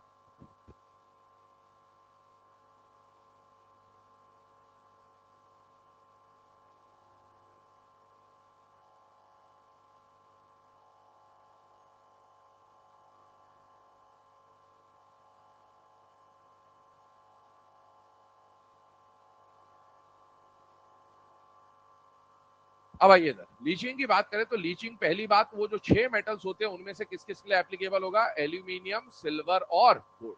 ठीक, इनमें से मैंने बोला एल्यूमिनियम की कहानी अलग है, सिल्वर गोल्ड की कहानी अलग है, तो उसको अभी अपन डिस्कस करते हैं। बट लीचिंग होता क्या है, कैसे लीचिंग में आप ओर और इंप्योरिटी को अलग करेंगे, वो प्रोसेस हमको समझनी। तो पहले वो बता रहा हूं मैं आपको। देखो लीचिंग का जो जनरल प्रोसेस है वो क्या है, आपके पास ओर के पार्टिकल है और उसी के अंदर कौन है, इंप्योरिटी के पार्टिकल। यहां पर आप फिजिकल प्रॉपर्टी का यूज करोगे या केमिकल प्रॉपर्टी का, केमिकल। केमिकल प्रॉपर्टी का मतलब कोई एक रिएक्ट करे और कोई एक रिएक्ट ना करे, यही केमिकल प्रॉपर्टी होती है। आप यहां पर एक केमिकल मिलाओगे, वो केमिकल जो होगा उस केमिकल को लीचेंट बोला जाता है। क्या बोला जाता है, लीचेंट। केमिकल भी बोल सकता हूँ, लीचेंट भी बोल सकता हूँ। मतलब ऐसा रिएजेंट, ऐसा रिएक्टेंट जो लीचिंग के काम में आएगा, उसको अपन क्या बोलेंगे, लीचेंट। ये केमिकल ऐसा होना चाहिए जो ओर के साथ रिएक्ट करे लेकिन इंप्योरिटी के साथ रिएक्ट, और ओर के साथ रिएक्ट करके ये दोनों जब रिएक्ट करें तो बेटा एक सॉल्युबल चीज बन जानी चाहिए। इनका जो प्रोडक्ट बनेगा वो क्या होना चाहिए, सॉल्युबल। और इंप्योरिटी से रिएक्ट ना करे और इंप्योरिटी उसमें क्या रहे, इनसॉल्युबल। तो एक सॉल्युबल बन जाएगा, एक इनसॉल्युबल बन जाएगा, दोनों को फिल्टर कर लेंगे, इनसॉल्युबल वाली चीज हट जाएगी, हमारे पास मेटल का ओर वाला पार्टिकल आ जाएगा। ये इसका प्रिंसिपल है। ठीक, डेफिनेशन बोल दे रहा हूं, पहले लीचिंग की लिख लेना ताकि आपको पता रहे कि इसमें करना क्या है, ये दिमाग में रखें, क्योंकि इसी पैटर्न पे हम पढ़ेंगे कि भाई कौन सॉल्युबल है और कौन इनसॉल्युबल है। ध्यान रखना, इंप्योरिटी हमेशा इनसॉल्युबल और ओर वाला पार्टिकल हमेशा सॉल्युबल फॉर्म में मिलेगा। लिखिएगा, the process in which a suitable the process in which a suitable chemical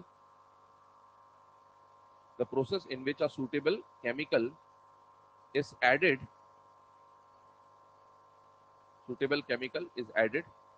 such that it reacts with ore particles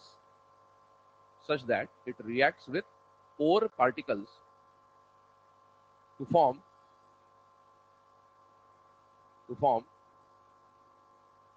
soluble solution whereas impurity remains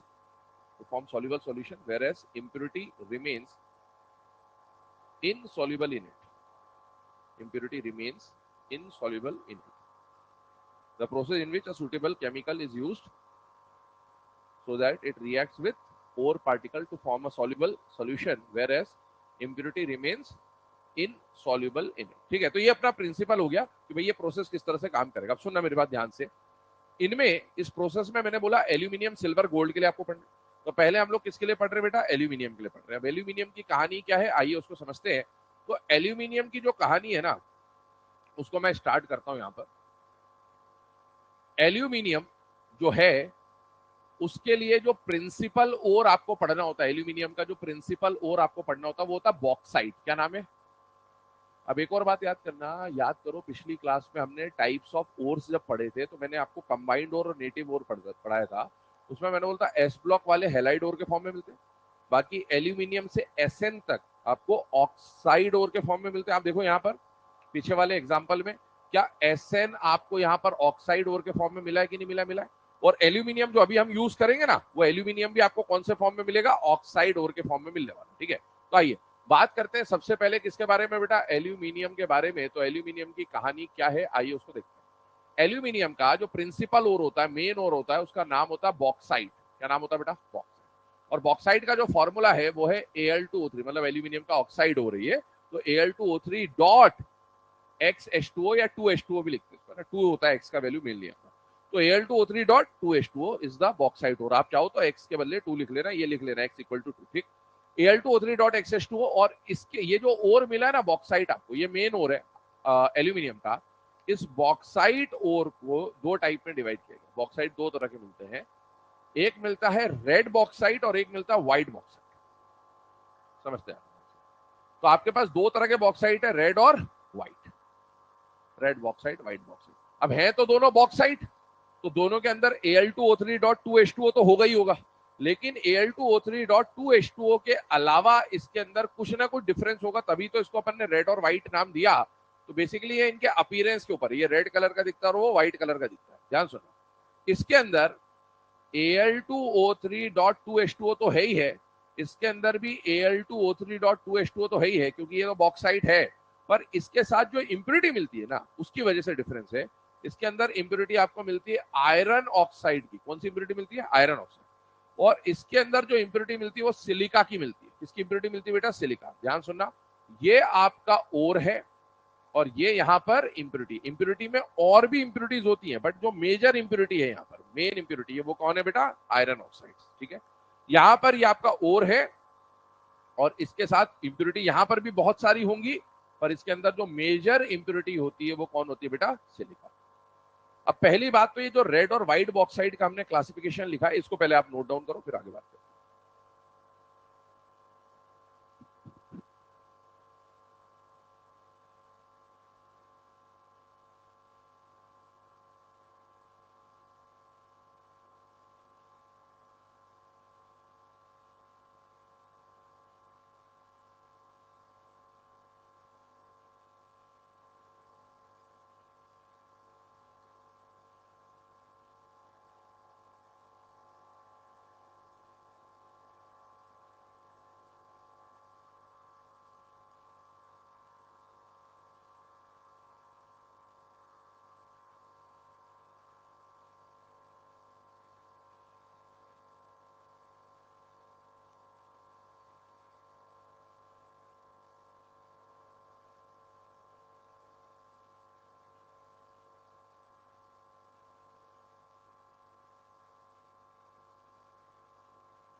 चलिए ना, अब ये जो दोनों तरह के बॉक्साइड्स हैं, इसके अंदर हमको क्या लगानी है, लीचिंग। अब लीचिंग का मतलब क्या है, कोई ऐसा केमिकल मिलाना है जो ओर से रिएक्ट करके उसको सॉल्युबल बना दे और इंप्योरिटी से रिएक्ट ना करे। तो ध्यान सुनना, उन केमिकल के बेसिस पे कौन कौन से केमिकल मिलाओगे, अलग अलग साइंटिस्ट ने अलग अलग तरह से ये प्रोसेस करवाया होगा। तो आपको रेड बॉक्साइट के अंदर दो प्रोसेस पढ़नी है। पहली प्रोसेस जो आपको पढ़नी है वो प्रोसेस आएगी बेटा बेयर्स प्रोसेस, सुनते जाना, अभी इसको पढ़ेंगे डिटेल, बेयर्स प्रोसेस। और दूसरा आएगा बेटा हॉल्स प्रोसेस। और यहां पर व्हाइट बॉक्साइट में जो प्रोसेस यूज किया जाता है उस प्रोसेस का नाम है बेटा सरपेक्स प्रोसेस। अब इन प्रोसेस में डिफरेंस क्या है, ध्यान सुनना। बेयर प्रोसेस में जो लीचेंट आप यूज करोगे, केमिकल आप यूज करोगे, वो केमिकल कौन होगा, NaOH। यहां पर जो आप केमिकल यूज करोगे वो केमिकल कौन होगा बेटा, Na2CO3। और यहां पर जो आप केमिकल यूज करोगे वो होगा carbon plus nitrogen, that is Coke plus nitrogen. अभी देखो, व्हाइट बॉक्साइट अपने को ज्यादा पढ़ना नहीं है सिलेबस में, अपने को बस ये नाम याद रखना है कि व्हाइट बॉक्साइट के लिए जो प्रोसेस यूज होता है उसका नाम क्या है, सरफेक्स। हमें मेनली ये पढ़ना है। तो अब हम रेड बॉक्साइट के ऊपर बात करेंगे कि बेयर प्रोसेस क्या होता है, हॉल प्रोसेस क्या होता है, और उसमें कैसे ओर और इंप्योरिटी को इन केमिकल की मदद से अलग कर दिया जाता है। वो कहानी हमको समझनी है, इधर देखेंगे ध्यान से। सबसे पहला जो प्रोसेस मैं आपको पढ़ा रहा हूं वो प्रोसेस कौन सा आ रहा है बेटा, बेयर्स प्रोसेस। अब क्वेश्चन यहीं से बनना शुरू हो गया। क्वेश्चन आया bear process is used for, तो अब अपने को पता होना चाहिए बेयर प्रोसेस कौन से मेटल के लिए यूज होता है, एल्यूमिनियम, क्योंकि बॉक्साइट की बात चल रही, मतलब एल्यूमिनियम की बात चल रही। Bayer process is used for red bauxite या व्हाइट बॉक्साइट, तो रेड बॉक्साइट।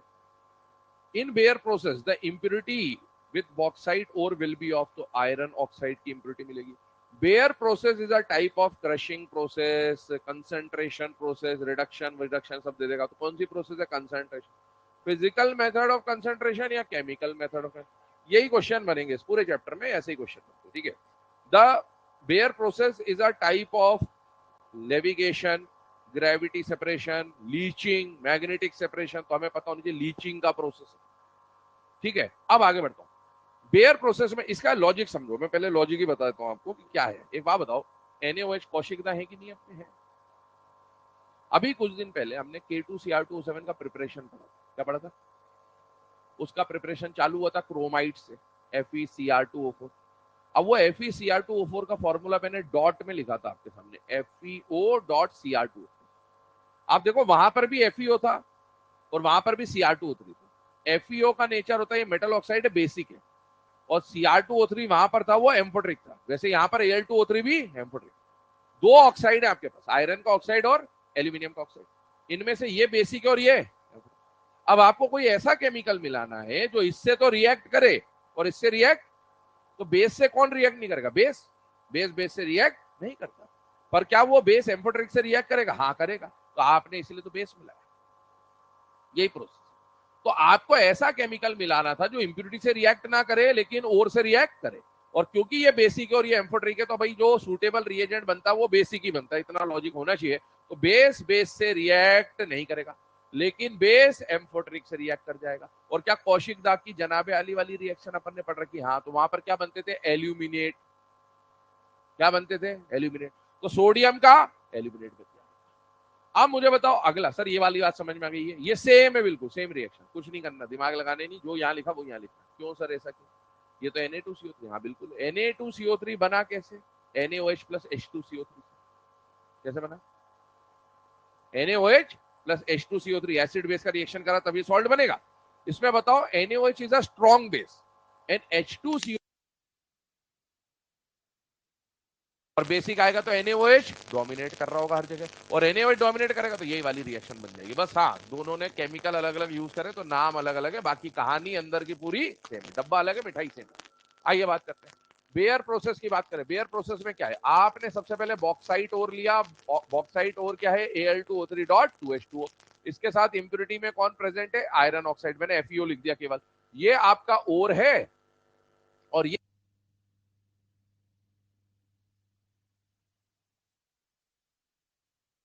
रिएक्ट करे और इससे रिएक्ट ना करे।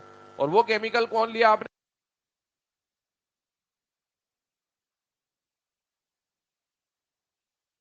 है बेसिक।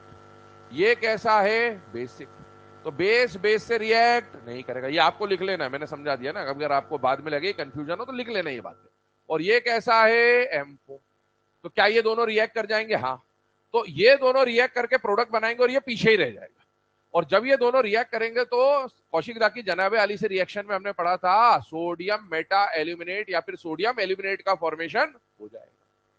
और ये जो आपको मिल रहा है ये कैसा मिलेगा? सॉल्युबल। कैसा मिलेगा? सॉल्युबल। अब NaLO2 लिख दो या NaLOH4 भी हमने लिखा था, दो तरह से लिखा था उसको। तो आप इसको, ये मिल गया। अब इसको क्या करें? ये जो है फर्दर ध्यान सुनना, ये आपका सॉल्युबल है, ये आपका इनसॉल्युबल है, इसको आपने सेपरेट करके अलग कर लिया। अब आपके पास ये आ गया। सुनना मेरी बात, प्रोसेस यहां पर खत्म नहीं होती है। अब इसके आगे हमें यहां पर एक बात समझना, हमें ये सब प्रोसेस अपन तामझाम किसके लिए करते हैं? कौन से मेटल को निकालने के लिए? एल्यूमिनियम। यही तो कर रहे हैं। पहले क्या था? एल्यूमिनियम के साथ आयरन था, तो अपन ने इसको हटाया क्योंकि हमें तो एल्यूमिनियम चाहिए। अब यहां पर अगर आपको एल्यूमिनियम चाहिए तो भाई एल्यूमिनियम, यहां पर एल्यूमिनियम सिर्फ ऑक्सीजन के साथ, यहाँ पर एल्यूमिनियम ऑक्सीजन के साथ सोडियम भी आ गया। तो भैया सोडियम तो आपके लिए फालतू है, आप सोडियम को निकालना थोड़ी, हमको तो एल्यूमिनियम चाहिए। तो अभी मुझे इस सोडियम को हटाना है। और सोडियम को हटाने का प्रोसेस क्या होगा? मैं कुछ ऐसा चीज यहां पर मिलाऊंगा जिससे मैंने इनिशियली जो मिलाया था रिएजेंट NaOH, वो वापस से रिकवर हो जाए। अब मुझे बताओ, यहां पर Na और उसके साथ OH लाना है तो क्या मिलाऊंगा? वाटर मिलाएंगे। सुनना, हाइड्रोलाइसिस करेंगे, इसका समझा देता हूं। हाइड्रोलाइसिस करेंगे कैसे होगा बेटा? NaAlO2 सोडियम एल्यूमिनेट, ये ऐसा होता है। इसमें एल्यूमिनियम की स्टेट निकालोगे तो कितनी आ रही है? +3। पर ये कैटायन और ये एनायनिक पार्ट में होता है। जब पानी का अटैक कराओगे तो H+ और OH- आया, OH इस पर अटैक करेगा, H इस पर अटैक करेगा। OH जब इस पर अटैक करेगा तो Na का क्या मिल जाएगा? OH। और साथ में मुझे बताओ, एल्यूमिनियम के साथ यहाँ ऑक्सीजन, और यहाँ पर कौन अटैक कर रहा है? हाइड्रोजन। एल्यूमिनियम के साथ ऑक्सीजन और हाइड्रोजन दोनों आएगा तो एल्यूमिनियम का ऑक्साइड बनेगा कि हाइड्राइड बनेगा कि हाइड्रोक्साइड बन जाए? हाइड्रोक्साइड। अब यहाँ पर बैलेंस नहीं हो रहा है, पर हाँ बैलेंसिंग करेंगे तो हो जाएगा। और एल्यूमिनियम के हाइड्रोक्साइड, कौन सा हाइड्रोक्साइड? +3 वाला। तो एल्यूमिनियम के +3 के हाइड्रोक्साइड का जो फॉर्मूला होता है वो क्या होता है बेटा? AlOH। और इसके बारे में मैंने आपको हाइड्रोलाइसिस में लिखाया था, ये व्हाइट जिलेटेनियस पीपीटी, ये पीपीटी के फॉर्म में होता है, जिलेटेनियस पीपीटी। तो क्या हुआ कि पहले इस स्टेप में इन दोनों को अलग कर लिया गया, फिर ये हट गया। अब इस पे ऐसा रिएक्शन करा गया कि ये पीपीटी मिल जाएगा और ये सॉल्युबल होगा। सॉल्यूशन में से पीपीटी अलग कर लेंगे। अब आपके पास सिर्फ एल्यूमिनियम का हाइड्रोक्साइड बच रहा। आगे सुनना, तीसरा जो, ये अभी सेकंड स्टेप चल रहा है कंसंट्रेशन। तीसरे स्टेप में एल्यूमिनियम, क्योंकि आपको पढ़ना है, तो तीसरे स्टेप में क्या होगा? मैंने बोला था तीसरे स्टेप में जितनी भी ओर्स हैं उन सारी ओर को हम किस में बदलेंगे? ऑक्साइड में। और ऑक्साइड में बदलना है, मुझे बताओ ये हाइड्रोक्साइड को ऑक्साइड में कैसे बदलोगे? हीट करके। किसी metal hydroxide, chemical bonding heat effect, metal hydroxide को हीट करने पर क्या बन जाता है? Metal oxide. तो ये Al2O3 में कन्वर्ट होगा। फिर वो Al2O3 में से हमको क्या हटाना होगा? ऑक्सीजन।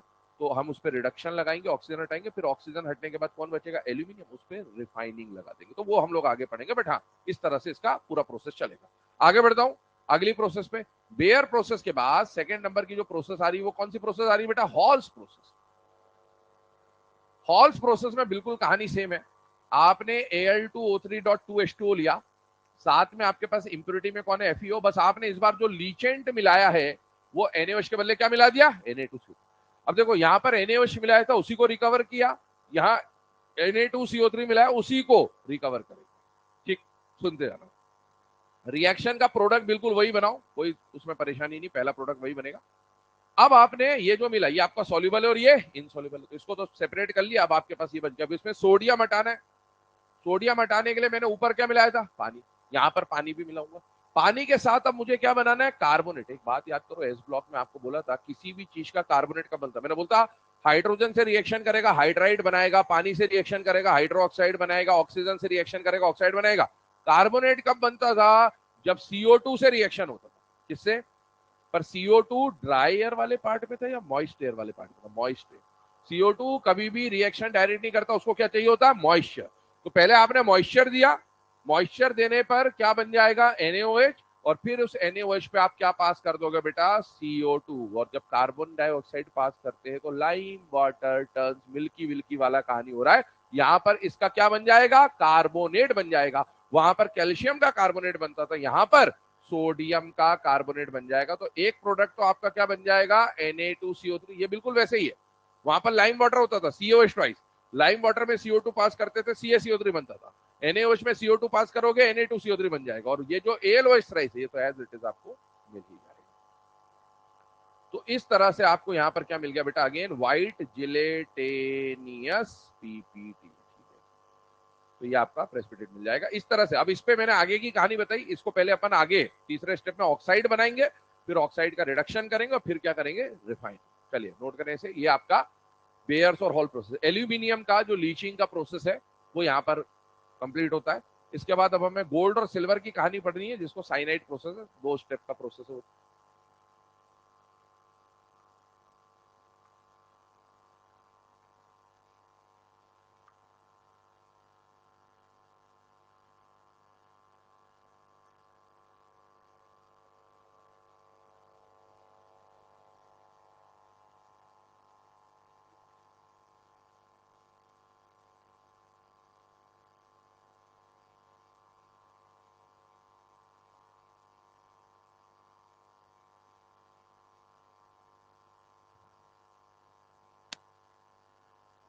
तो क्या ये इतना पूरा रिएक्शन तो नहीं पूछा जाएगा आपसे, बोर्ड वाले सिलेबस से तो हट ही गया है, मैंने बोला आपको।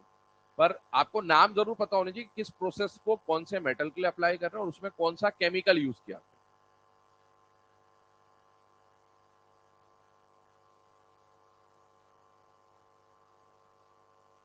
कुछ सालों बाद 12th क्लास के बोर्ड सिलेबस में आएगा A for Apple, B for, सब तो हटा ही देगा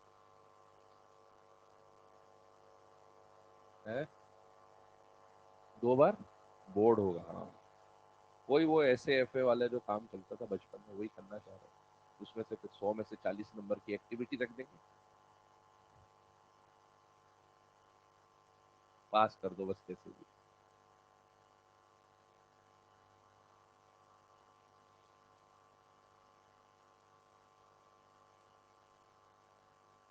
डेमोलिशन ऑफ सोसाइटी।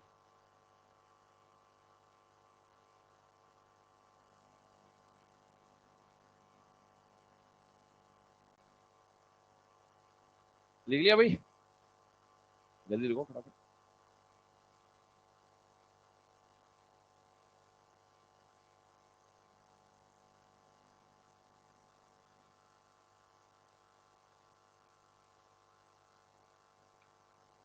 अब देखो है ना, ये जो अभी अपन ने बेयर्स और हॉल्स की बात करी ना, इसको यहाँ पर फ्लो चार्ट में ऐड करते हैं। देखो एल्यूमिनियम के लिए लीचिंग की बात करी थी हमने, एल्यूमिनियम सिल्वर गोल्ड के यूज होगा। और एल्यूमिनियम के लिए जो लीचिंग की प्रोसेस आपने यूज करी, उसमें एल्यूमिनियम में कितने तरह के बॉक्साइट है बेटा, 2 तरह के बॉक्साइट है, एक तो रेड बॉक्साइट और एक व्हाइट बॉक्साइट। अब रेड और व्हाइट बॉक्साइट की अगर मैं बात करूं तो रेड बॉक्साइट में जो मेजर इंप्योरिटी मिलेगी आपको, वो कौन सी मिलेगी बेटा, आयरन ऑक्साइड की FeO या Fe2O3। और यहाँ पर जो मेजर इंप्योरिटी मिलेगी वो कौन सी मिलेगी, सिलिका, है ना। मेजर इंप्योरिटी जो है वो यहाँ पर कौन सी मिलेगी बेटा, सिलिका। इसके लिए आपने जो प्रोसेस पढ़े, 2 प्रोसेस पढ़े, एक तो बेयर्स और एक हॉल्स। बेयर प्रोसेस में जो केमिकल यूज हुआ वो कौन यूज हुआ, NaOH। और हॉल्स में जो यूज हुआ वो कौन हुआ, Na2CO। इसी तरीके से यहां पर मैंने बोला बस एक प्रोसेस का नाम आपको याद रखना है कि इसके लिए जो यूज होता है वो कौन सा प्रोसेस होता है, सरपेक प्रोसेस। और उसमें जो रिएजेंट यूज होते हैं वो कौन होते हैं बेटा, C+N। तो ये इसका एक फ्लो चार्ट फॉर्म अपन ने पढ़ लिया। अब आते हैं सिल्वर और गोल्ड में। सिल्वर और गोल्ड का जो प्रोसेस होता है ना, उस प्रोसेस का नाम होता है बेटा साइनाइड प्रोसेस। कौन सा प्रोसेस होता है बेटा, साइनाइड प्रोसेस। अब देखो साइनाइड प्रोसेस में क्या होता है, आइए पहले उसको समझते हैं, फिर यहाँ पर ऐड करेंगे। यहाँ पर जो दूसरा मेटल अपने को पढ़ना है that is silver and gold. और सिल्वर और गोल्ड के लिए जो प्रोसेस यूज होती है, उस प्रोसेस का, लीचिंग का जो प्रोसेस यूज होता है, उसका नाम है MacArthur Forrest cyanide process. तो इन शॉर्ट इसको साइनाइड प्रोसेस बोला जाता है, लेकिन इसका पूरा नाम जो है वो है MacArthur Forrest cyanide process. पहले तो एग्जाम में क्वेश्चन कैसे पूछेगा उस पर बात कर लेते हैं थोड़ा सा। एग्जाम में क्वेश्चन आएगा, explain cyanide process, which of the following is cyanide process. तो साइनाइड प्रोसेस बोल दे, चाहे मैक आर्थर फॉरेस्ट प्रोसेस बोल दे, चाहे फॉरेस्ट प्रोसेस बोल दे, चाहे मैक आर्थर, मतलब नाम अलग अलग कर देगा इसको। मैक आर्थर प्रोसेस यही है, फॉरेस्ट प्रोसेस यही है, मैक आर्थर साइनाइड प्रोसेस यही है, फॉरेस्ट साइनाइड प्रोसेस यही है, MacArthur Forrest cyanide process यही है। चलिए ठीक है, मैक आर्थर फॉरेस्ट नाम है पूरा, साइनाइड केमिकल के बेस पे। इस प्रोसेस में आप जो लीचेंट यूज करेंगे वो क्या होगा, साइनाइड। ठीक, अब आगे बात करते हैं प्रोसेस में होता क्या। देखो ध्यान से, इस प्रोसेस में सिल्वर और गोल्ड, इन दो एलिमेंट्स के लिए आप प्रोसेस लगा रहे हो। मुझे बताइए गोल्ड नेचर, अभी ये जो गोल्ड है, गोल्ड नेचर में किस ओर के फॉर्म में मिलता है, कंबाइंड ओर या नेटिव ओर? नेटिव ओर, मतलब गोल्ड के साथ यहां कोई नहीं होगा, तो गोल्ड यहां पर अकेला है, कंबाइंड नहीं। हाँ, लेकिन गोल्ड के साथ इंप्यूरिटीज जरूर होंगी, मिट्टी विट्टी ये सब चीजें, और दूसरे मेटल इंप्यूरिटी में होंगे, बॉन्डेड नहीं होंगे। सिल्वर के लिए मैंने बोला था सिल्वर कंबाइंड ओर में मिलता है, पर सिल्वर कंबाइंड के अलावा नेटिव में मिलता है। इस जगह पर एनसीईआरटी ने जो आपको दे रखा है वो नेटिव ओर दे रखा है, तो मैं सिल्वर की भी कौन सी ओर ले रहा हूं, नेटिव। तो दोनों अपने नेटिव ओर में है और दोनों के साथ कोई दूसरा रिएजेंट तो नहीं है, बट हाँ इंप्यूरिटीज जरूर है। अब आपको क्या करना है, आपको एक ऐसा केमिकल मिलाना है जो इस इंप्यूरिटी से रिएक्ट ना करे, सिर्फ ओर से रिएक्ट करके उसको सॉल्युबल बना दे। और मुझे बताओ क्या ये सिल्वर डी ब्लॉक का एलिमेंट है? क्या ये भी डी ब्लॉक का एलिमेंट है? और डी ब्लॉक की कॉम्प्लेक्स बनाने की टेंडेंसी बहुत तगड़ी होती है, और इसीलिए कॉम्प्लेक्स बनाने के लिए आप किसका यूज कर रहे हो, लिगैंड का। लिगैंड में क्या ला रहे हो, साइनाइड। मैंने आज ही आपको बोला था इस चैप्टर में जब भी साइनाइड आएगा समझ लेना कॉम्प्लेक्स बनाने के लिए ही आया है। अब आपने यहाँ पर साइनाइड मिलाना, साइनाइड में आप कोई भी साइनाइड मिला दे, सोडियम साइनाइड या पोटेशियम साइनाइड कोई भी दिया जा सकता है आपको। मैंने क्या लिख दिया, NaCl लिख दिया, मैंने सोडियम साइनाइड लिख दिया। एनसीईआरटी में ये रिएक्शन ऐसे नहीं दे रखी, एनसीईआरटी में ऐसा कॉमन करके दे रखा, M और M इक्वल टू Ag/Au ऐसा देता है। इस मेटल की स्टेट अभी 0 है, मेटल के साथ आप क्या मिला दोगे, साइनाइड। साइनाइड में कोई भी साइनाइड आ जाएगा, सोडियम या पोटेशियम, ये दोनों मिलकर ऑक्सीजन की प्रेजेंस में रिएक्ट करेंगे। क्यों ऑक्सीजन चाहिए, क्योंकि आपको कॉम्प्लेक्स बनाना है तो मेटल को पहले एक्टिवेट करना पड़ेगा, चार्ज लाना पड़ेगा, और चार्ज लाने के लिए उसको ऑक्सीडाइज करना है, और ऑक्सीडाइज करने के लिए SST का इस्तेमाल करेंगे। और SST कौन है बेटा, ऑक्सीजन। ये जो है ये मेटल को ऑक्सीडाइज करेगा, मेटल को ऑक्सीडाइज करके कौन सी स्टेट में लाएगा, +1 में ले आएगा। सिल्वर के बारे में याद करो, सिल्वर से समझते हुए चले बेटा। इस रिएक्शन में आपने ऑक्सीजन लिया मान लो, तो ये ऑक्सीजन पहले सिल्वर को ऑक्सीडाइज करेगा, और सिल्वर का स्टेट जनरली +1 होता है, और सिल्वर +1 का कोऑर्डिनेशन नंबर वर्नर थ्योरी याद करो 2 होता है। सिल्वर +1 खुद को 2 जगह कटवाना चाहता है, कटवाने के लिए कौन आ रहा है यहाँ पर, साइनाइड। तो बेटा सिल्वर जो है खुद के ऊपर +1 ले आया, और उसके साथ कितने साइनाइड आ गए बेटा, 2। तो बताओ इस डब्बे के ऊपर -1 आएगा कि नहीं आएगा, आएगा। और उस -1 को बैलेंस करने के लिए ये सोडियम काम में आ जाएगा, तो आपके पास कॉम्प्लेक्स बन जाएगा NaAgCN2। इसी को यहां पर ऐसा लिख देंगे, ये आपका सिल्वर +1 में आ गया, और सिल्वर +1 को साइनाइड ने 2 जगह काटा, और इस डब्बे के ऊपर कितना चार्ज आ जाएगा, -1, क्योंकि यहां मैंने सोडियम नहीं लिखा तो यहां भी सोडियम नहीं लिखा। ठीक है, ये एनसीईआरटी का पहले मैं समझा दूं। अभी देखो सेम रिएक्शन इसके साथ करो। सिल्वर के बाद अगर आप गोल्ड की रिएक्शन कर रहे हो तो गोल्ड भी ऑक्सीजन के साथ जो है वो ऑक्सीडाइज होगा, +1 में आएगा, और इसका भी कोऑर्डिनेशन नंबर सिल्वर जैसा बिल्कुल सेम कहानी है, और यहां पर कौन आ जाएगा, Na। ये कॉम्प्लेक्स बन गया। ये दोनों जो कॉम्प्लेक्स बने, याद करो आपने जो लीचेंट मिलाया था, ये क्या मिलाया था, लीचेंट इस ओर से रिएक्ट करके उसको क्या बना देना चाहिए, सॉल्यूबल। और इंप्योरिटी क्या रहनी चाहिए, इनसॉल्यूबल। मतलब ये जो कॉम्प्लेक्स है ये सॉल्यूबल है कि इनसॉल्यूबल है, सॉल्यूबल। तो पहली बात तो ये पता होनी चाहिए कि भैया ये जो कॉम्प्लेक्स बन रहा है ये सॉल्यूबल कॉम्प्लेक्स बन रहा है, और इस सॉल्यूबल कॉम्प्लेक्स में ये इंप्योरिटी जो थी उसको अपन ने छाट लिया क्योंकि वो इनसॉल्यूबल था। अब आपकी इंप्योरिटी गई, अब आपको क्या करना है, आगे की प्रोसेस समझिए। जैसे पीछे वाली प्रोसेस में आपने यहां सोडियम के साथ एल्यूमिनियम भी चिपका दिया था फालतू में, तो अपन ने फिर उस सोडियम को हटाया, सिर्फ एल्यूमिनियम लिया। वैसे यहां पर भी इन प्रोसेस में सिल्वर और गोल्ड के साथ तो सोडियम भी आ गया, तो आपको या तो सोडियम हटा दो या सिल्वर और गोल्ड को ही हटा दो, किस सेपरेट करना पड़ेगा, मतलब सोडियम और सिल्वर को या सोडियम और गोल्ड को अलग करना है। अब आपको क्या करना है, आपको यहां पर डिस्प्लेसमेंट कराना है। क्या कराना है, ध्यान सुनना, यहां पर आप कराओगे डिस्प्लेसमेंट, और डिस्प्लेसमेंट कराने के लिए हमें क्या चाहिए, more reactive metal can displace less reactive metal from its compound. ये बात सुनी होगी। तो डिस्प्लेसमेंट बाय जिंक, आप यहां पर जिस रिएजेंट को डिस्प्लेस कराने के लिए, जिस मेटल को डिस्प्लेस कराने के लिए यूज करोगे वो मेटल कौन सा होगा, जिंक। सुनते जाना, याद करो रिएक्टिविटी सीरीज, ली के बाप से काका ने मांगी अलमारी मनी जमीन, याद आ रहे हैं। अब मुझे बताओ ये जो सिल्वर और गोल्ड है ये तो छापा वाले मेटल है, छापा वाले मेटल तो इसके नीचे ही है, तो उनको डिस्प्लेस, जो नीचे है उसको ऊपर वाला डिस्प्लेस कर सकता है, बिकॉज ऊपर वाला इज मोर रिएक्टिव है, नीचे वाला इज लेस रिएक्टिव। तो बताओ क्या जिंक उनसे ऊपर है कि नहीं है, तो सर जिंक के अलावा तो ढेरों एलिमेंट उनसे ऊपर है, बहुत सारे थे, हम किसी को भी यूज कर सकते थे, किसी को भी यूज कर लो, कोई परेशानी नहीं है, आपको जिसको यूज करना है उसको यूज कर लो। लेकिन यूज करेंगे किसको? जिंक। आप यूज सबको कर सकते हो, जो जो उसके ऊपर आ रहा है आप हर किसी को। अब देखो एक बात बताओ, सोडियम इससे और ऊपर है, तो जिंक का काम क्या होगा?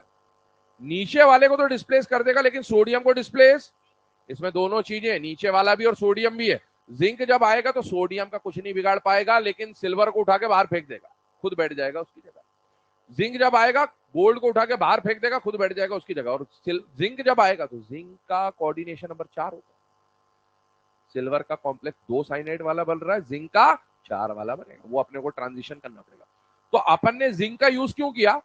ताकि जिंक सोडियम को तो डिस्प्लेस ना करे, सिर्फ गोल्ड या सिल्वर को डिस्प्लेस कर दो। अब एक बात बताओ सर, दूसरे क्यों यूज नहीं कर रहे हो? एल्यूमिनियम यूज कर लेते, एल्यूमिनियम भी तो सोडियम के नीचे और इसके ऊपर है, इसको यूज कर सकते थे।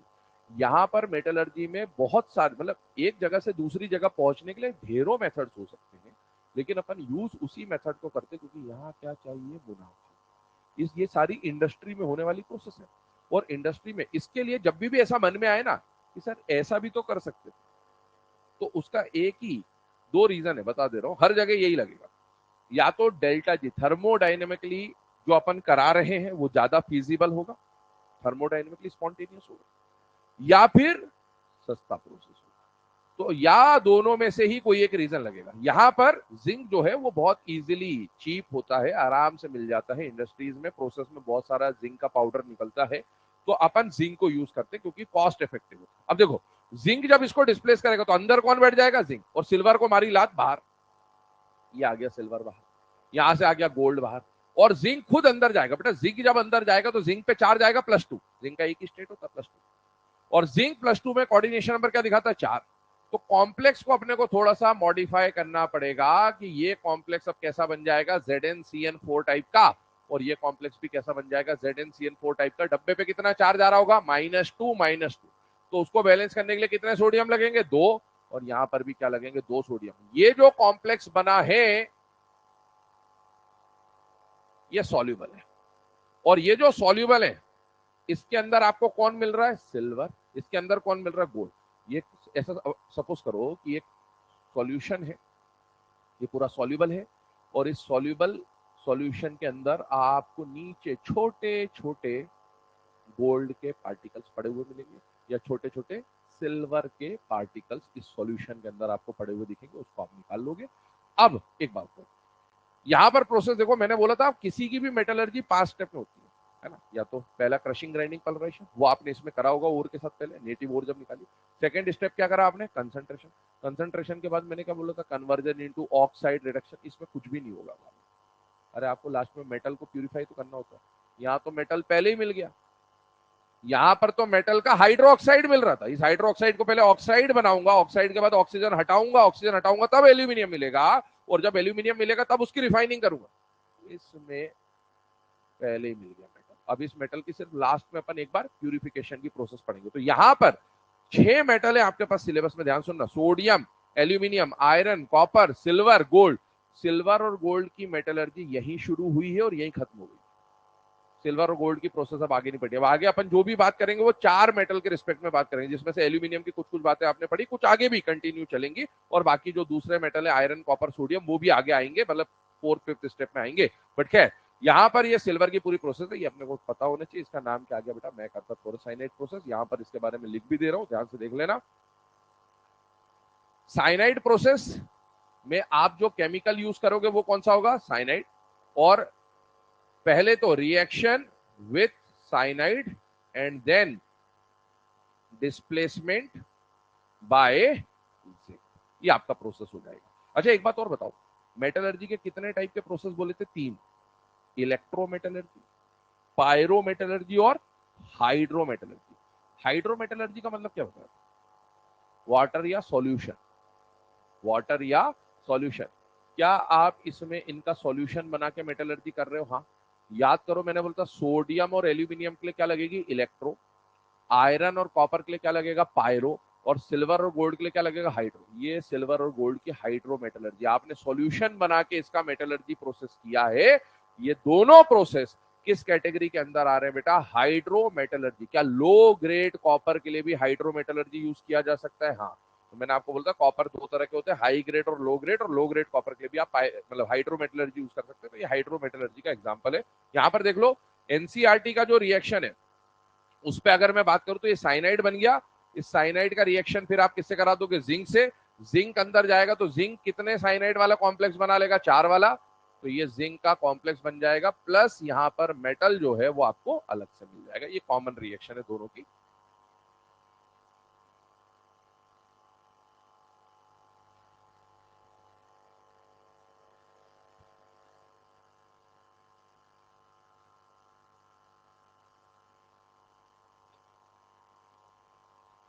तो इसे नोट कर लें। यहाँ पर ये जो आपका कंसंट्रेशन वाला स्टेप है ये कंप्लीट होता है।